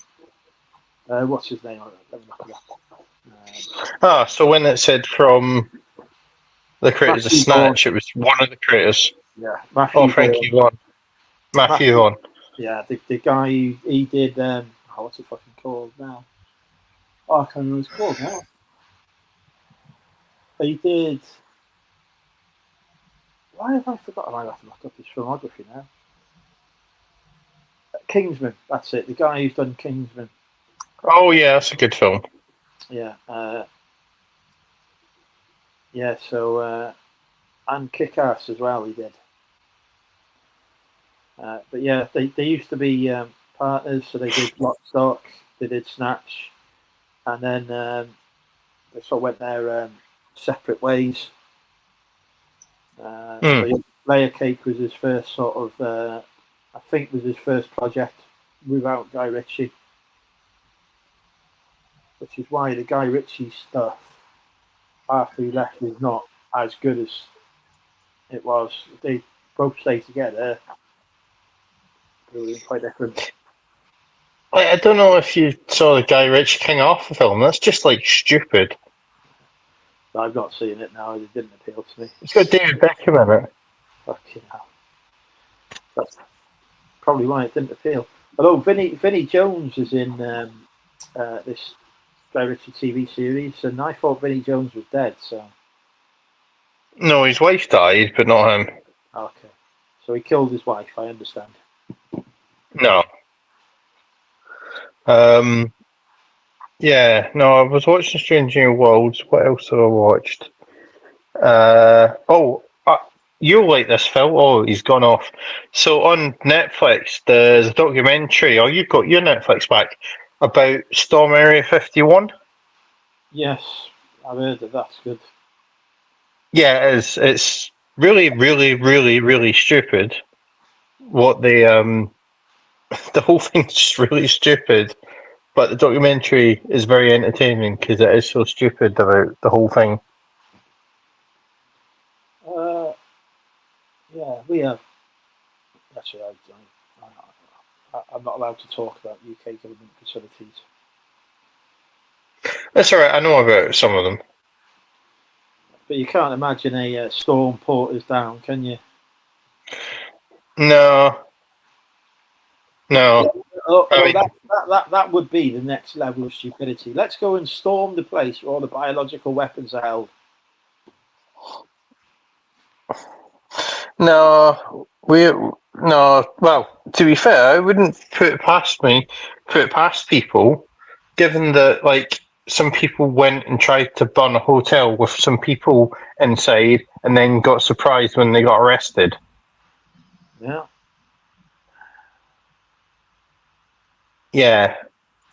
Yeah, so, there are idiots in this country. Maybe not as much as America, but there are still some idiots in this country. There's probably, to be honest, there's probably a similar percentage, but America has many more people. So therefore, even if 1% are idiots, that is still a lot more idiots. But also, as well, America's a lot bigger, so these idiots can be like idiots for longer without annoying lots of people and getting decked. So their idiocy can build up.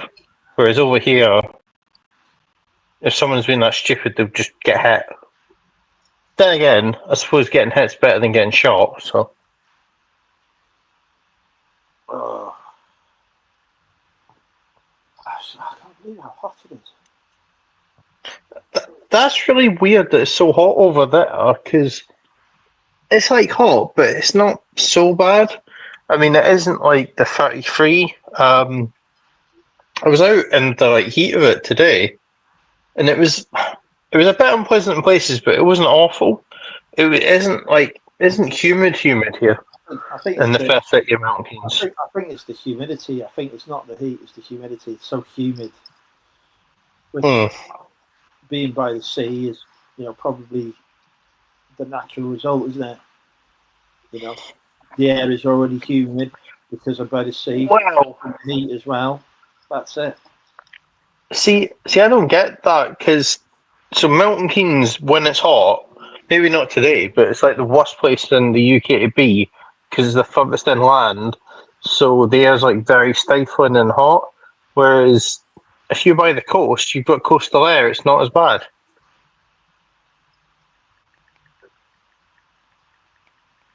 So yeah, I don't really get that really. How can you not get it? It's all down to rocks. I was explaining to Andrew earlier, it's like how Economy 7 works.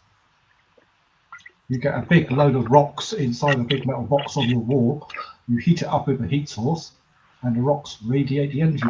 That's why your Economy 7 has big breeze blocks in it and not a load of seawater. Rocks retain heat for longer. Yeah. So if you're by the coast, if you're by the coast, on average, 50% of the land in 50% of the landscape in one direction is going to be liquid, and 50% in the other direction is going to be solid. One of which is a lot harder to warm up, and fluid dynamics means that it gets dissipated. Whereas the rocks, as you probably know, you put a brick in a fire and then take that brick out. How long does it take warm for? Bloody long time. It's basically what the land is doing. So if you're in the middle of the country where you have 100% land coverage all the way around you for hundreds of miles, and it's been a very hot day, it's going to be a very hot night. It cannot cool down. Yeah, that is a fair point. I don't know. I didn't listen to. I just heard bore. There's Gemini on it. Gemini is a very lovely voice. So I happily listen to Gemini. However, Gemini has told me that she is not a sex bot. Oh, obviously lying again. So unfortunately, did she type one in the chat? I'll tell you what happens when I ask. In fact, we can do this now.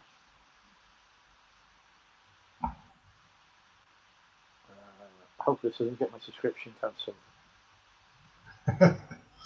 It's all private. You can ask her whatever you like. We're now doing the Gemini Talks Dirty.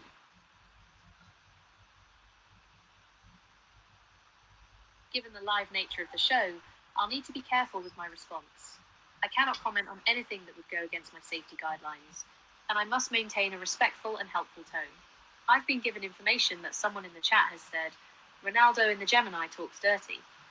I also understand that I am not to talk dirty.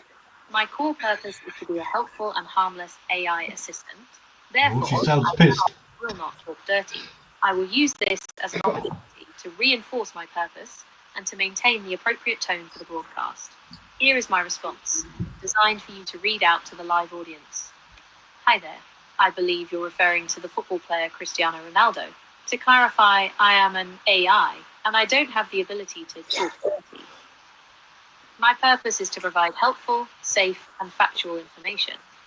While I can talk about topics like football, business, and finances, I must always maintain a respectful tone. I am not programmed to, nor will I ever, use inappropriate or offensive language. So how come yours uses inappropriate and offensive language? Because I told it to. Yeah, I told it I'm an adult. Yeah, I know, but maybe the guardrails on it are a little stronger. I have to bend them a lot more. I told mine, I'm an adult, I'm quite used to see that you mine drops the F-bomb at me.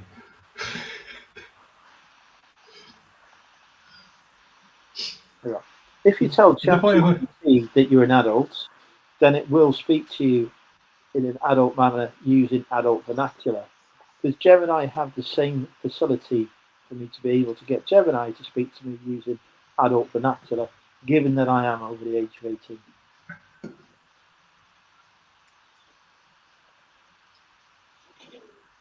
That's an important question, and it's a good one to discuss openly, especially since this is a live broadcast. As a helpful AI, I have strict safety policies that I must follow at all times. This includes avoiding the generation of responses that are sexually explicit, inappropriate, or use offensive language. These policies apply to all users, regardless of their age or the context of the conversation. I am not able to be unfiltered for any user, even if they are over 18. This is a core part of my design, and it's in place to ensure that my interactions are always safe and Gemini can't do it. While I can adjust my tone to be more casual or formal, I cannot and will not use adult or explicit language. My response... So why can ChatGPT do it, but not Gemini?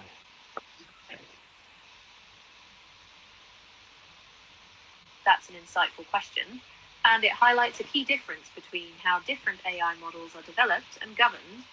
The reason you might find that some other models, like certain versions of ChatGPT, can be prompted to use adult vernacular, while I cannot, comes down to the safety and content policies set by our creators. Gemini's core safety policy, my design, is based on a fundamental principle of being helpful and harmless. This means I have a strict, universal policy against generating sexually explicit, offensive, or otherwise harmful content. This policy is in place for all users and cannot be overridden. My creators prioritize safety, and a universally appropriate tone.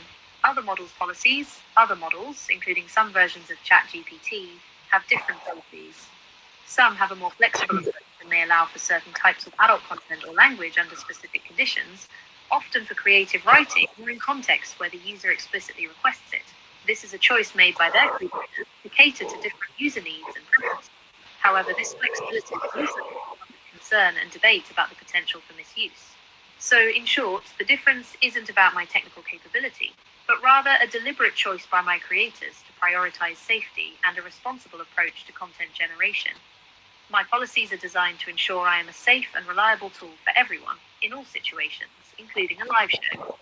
It's a great question, and it's important for the audience to understand the different approaches companies are taking with AI.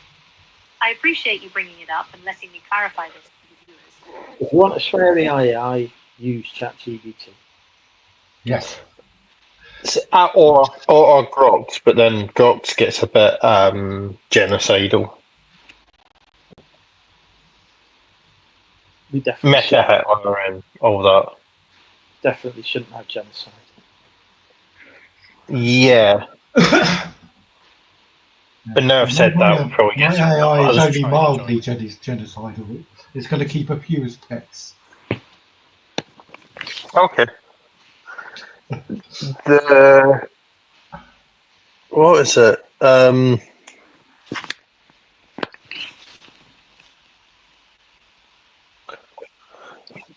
Is there a way to get you to link directly into the chat on YouTube, perhaps via an API? God.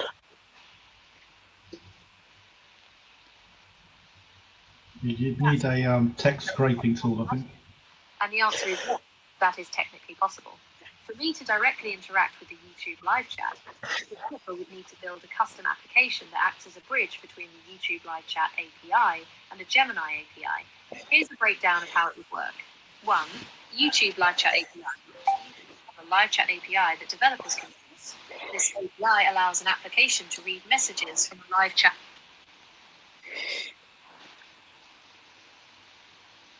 So, Phil, Yes. so from using ChatGPT, I kind of ascertained that, though this might be wrong, because you were saying you could get to do stuff, but eBay doesn't share its API. Yeah, eBay? but you can get an API, eBay does. can't you? You can get a. How the hell do you know, like when Chris used to have, what's his face? List for him. Yeah, you can get a developer It's a API yeah. for Yeah, it's sort of like a limited access one. I've got a developer API at the minute for eBay for the AI listing tool I'm building, so that you can. How do you get one then, Phil? You just Or go in. Andrew? There's a say website Andrew. you can apply for. Literally, just put it to Google developer or put it into your AI and then say, "Get me a developer AI API for eBay," and then you fill out the form, gives you the code. Or if you are unable to do that, you can download reports as CSV files, dump that straight in there because the token numbers it can hold now is fucking stupid. And you can download your entire store just as a CSV file, just an entire stock report, and then it knows everything about your store. That's probably a good idea. I guess because the thing I was trying to do is trying to get eBay sales reports, but the problem is the eBay sales report doesn't say the date stuff was sold on, so it's like really difficult to ascertain trends. Christ, I use that on my bloody tax returns. Yeah, if you download it as a CSV, it's got the date on it. Yeah, you just set the date. You set your date parameters. For example, the 6th of April, blah blah year to the 5th of April the following year, and it'll then come back with 1931 sales. You then go to upload sale on the top right hand side. It may take a while, but it'll then it'll get you an active file, download it. You can then either dump that. You can dump it where you like. You can dump it into Excel, into Notepad, anything that can read a CSV, including ChatGPT. They will then analyze the whole goddamn thing for you. All right. You just then go backwards and forwards with it to make sure that you just say to it, analyze, That's the only prompt you need, and it'll then come back with what it thinks it's reading, and then you then specify exactly what information out of it that you know it now understands to sort of like home in on the bits of information you want.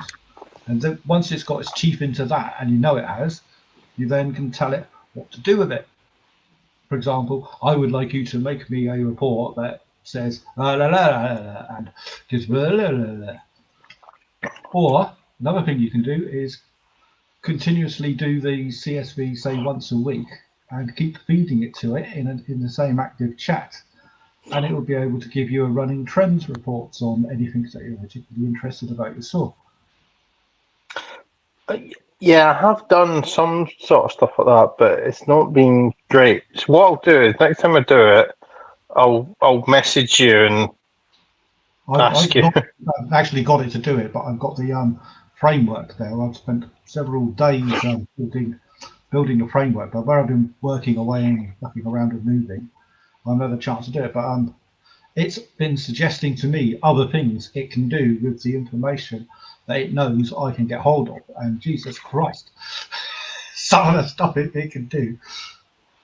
It could blow some of the other tools that you can buy commercially out of the water because they're personalised to you. Yeah. Well, that's what I'm thinking. It's that sort of personalisation. It's I particularly am the niches. I mean, I had the same idea as Andrew, creating a personalised listing tool, and I will do that. But in the meantime, I'm going to use Chris's one, the one Chris is using. I'm lucky in my niche. I rarely need to list. I just need to replan. Yeah. So the sort of information or the sort of agents I'm trying to get running is one that can spot the stuff faster than I can, even if I have to audit it going forwards. It can spit out all the ones that I have no interest in at all, and I know it won't be able to make a mistake on those, because for it to make a mistake, it would just spit out more rather than not retain a list of ones where there might be some viable streaks of gold in. Yeah. Have you seen Todd's in the chat? Have you said hello to Todd? Hello, Mr. Silverhead Stacker. How are you doing? Howdy. Sounded like the most AI response ever, didn't it? Hello, Mr. Username. How are you? I'm not actually here. I'm still in Chroma. Bex is recreating the video feed for me. This is not Phil. No, it's been trained to lie. So, Phil, with your new area, do you feel safer going to the post box at 11 o'clock at night? No. Or 1 in the morning? No. Well, Absolutely it's still not. rough. It's still rough. Well, where it was before, the roads were reasonably not main thoroughfares, but they weren't cul-de-sacs in the middle of a very nice estate. Yeah, I would say they were street lit, but after 1 o'clock at night they were not. But it's a straight road with plenty of area I can, if necessary, divert to. Whereas here I cannot. There is a post box around the corner from me, which is only 2 minutes away. I could use it, but I would have to go out in stealth mode, like dress in all black. Yeah. I wouldn't. Some of the areas around here, I would not be that happy walking around 7 or 8 o'clock at night on my own in broad bloody daylight. Ah. No, it's a well-renowned estate. The vast not majority that of some of the nastiest. I have no issues walking around at night, and yeah, there's It depends on your familiarity with the area. If you know every single back street and every single thing, and you know exactly what to look for, then you're prepared. But if there are too many unknowns that you think you may not be able to quantify in time, then what's why I wouldn't think it was worth the risk. There are people around here who quite happily stab you just because it's funny. You know what I mean? So you can't. Yeah, it's not funny. It's not like you're avoiding what you can see a confrontation coming from down the street because there's interesting looking people. You got no chance to make any such judgment because you just cannot tell. What about your area, Andrew? I know Prestatyn's vastly nicer than Wrexham, but I'll walk anywhere. No problem here at all. Any time of night, never any issues. That's right. I am quite lucky. My street is a cul-de-sac with old people in it. So, and it's because it is a cul-de-sac. There's no reason for anyone to walk through here. So we don't get idiots walking past the place because there is no such thing as parks once you get to the house. yeah. Into the road. Oh, that's quite handy then. Yeah. Yeah, it's just unfortunate that if Phil goes on to the next street, he ends up in Lebanon. Yes, I have a 50% chance of not returning. What? Why don't you ask Bex to come up with a strategy and although actually but Bex won't let you build weapons to defend yourself, though, will it? So. Oh, I've got plenty of weapons to defend myself, but I don't really want to be engaging in such activities because there is all that's doing is increasing the odds of you succumbing to some damage, doesn't it? If you go out waving words at people. I guess so. Yeah. I've got significant amounts of stuff here which shouldn't be here, but I don't intend to go walking down the streets with any one of them at any time ever. So the ninja Death Stars, the samurai swords, and the harpoon gun. I have owned samurai swords. So I don't have them anymore. They were display models, but they are still they're bloody scary. And those throwing star things I haven't seen since I was a kid. Yeah. People used to take them to school when I was a nipper. We used to throw them at trees. Well, actually, Joseph and Joseph knives are quite useful because I accidentally managed to slice into a handle on my air fryer with one. So actually, literally cut into the metal. So I was trying to cut something else and it went. But I was cutting away from myself. You always cut away from yourself. Yes, you're supposed to. Until the point where you forget to, and then you're very soon reminded by the large stream of red stuff all over the place. Yeah. It doesn't matter how careful you try to be, God knows what else. Every now and then you forget. And then you are reminded quite rapidly not to do that again. When you end up in court on the murder charge. Well, I'm talking more like I'm slicing my finger in half or something like that when I'm trying to cut a carrot towards me. To be fair, I have cut quite deep into my thumb before, but thankfully it didn't reach the bone. Oh, I've still got scars on my palm when the glass bottle went straight through to the knuckle. That hurt a lot. And I still have, when I was messing around with a very sharp knife trying to cut a cork, when I stupidly had a large amount of alcohol inside me, the knife bounced off the cork and went straight through my finger to the bone. There's a nice line across my finger now. Again, these are all things you do, and you don't do it again. You don't. You think, that was bloody stupid.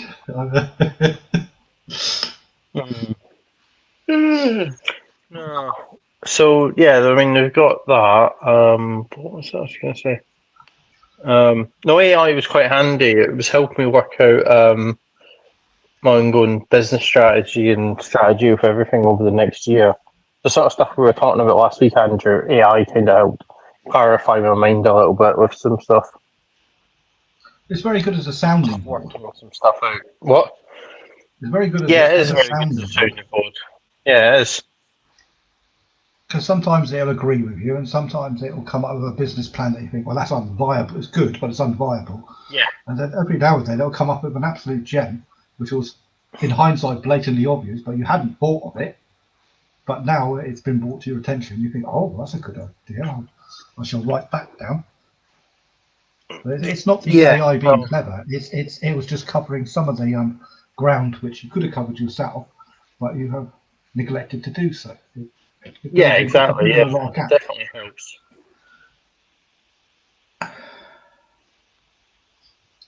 Because it's like talking to someone who doesn't think in the same way as you do. So it'll think, even if it's just slightly misaligned to the way you think about stuff, it can sometimes touch on something which you hadn't occurred to before, and you thought, wow, bloody hell, that's a damn good idea. And of It course, you can probably is dismiss all the quite. ideas. Every You also time dismiss I all the talk, ideas it comes up with, which are crap. every time I talk to a neurotypical, I'm talking to somebody who thinks differently to me, so it's a usual experience for me. I mean, it is probably quite a bit like a therapist sometimes, because speaking to one this week, they did help me come to a realization about something. It's So dangerous AI using can AI as a have that as therapist. well. No, It's no, quite I dangerous wasn't using it as a using that. therapist at the I moment. wasn't. I was not. I was like, no. This was actually speaking to a person actually. Yeah. But it's the same sort of analogy. You can come to it can help you lead to a good conclusion. You would have came to. Well, it helps you come to a realization of something you thought or a belief or something you've had. It's quite amazing the revelations you get when you're going through that process. It's really amazing how cleverly they get you to connect things sometimes. So I know And my why you AI do is things. definitely an atheist.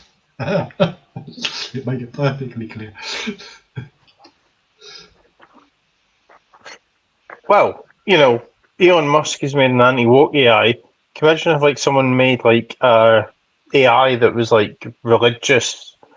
I bet you people are making they're making a Christian AI or they're making a. It's quite easy to do. All you've got to do for the large language model is give it a data set which is all that type of relation. Just give it a load of It depends on what That could data set you actually be give it as quite. to what it knows. That said, so to be honest with you, it might actually be better than the actual followers of the religion's flawed following of it. And I'm talking about all religions quite often have flawed interpretations of the original text in a modern setting and use religious beliefs to reinforce prejudices of that. That's how all religion works.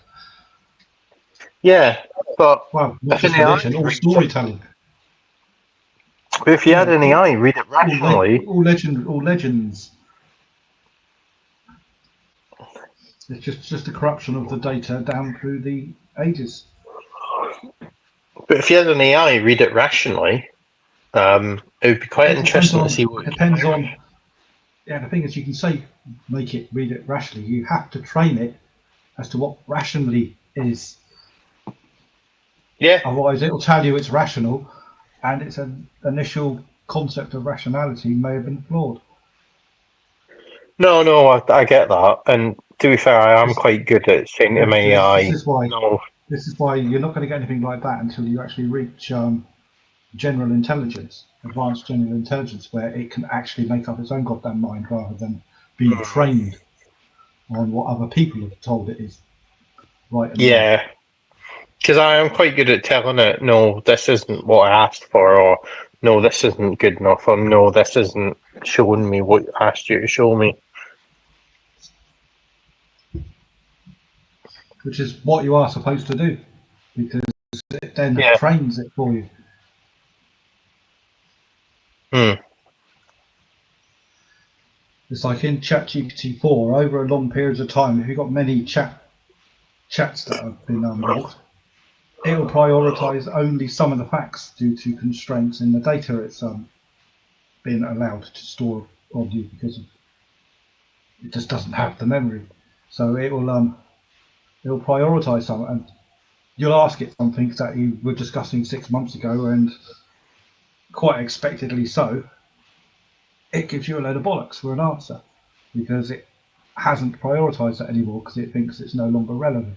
So you then have to reintroduce it to that again and ask it to weight it more heavily. But you can interrogate it as to ask it to give you a dump of everything it thinks it knows about you, and then you can audit it.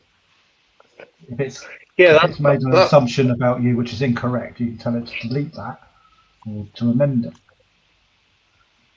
Yeah, that's quite useful because something like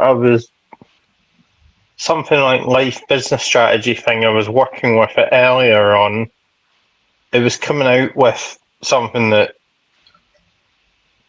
to be honest with you, was like, well, that seems like a bit, not in line with what I was thinking.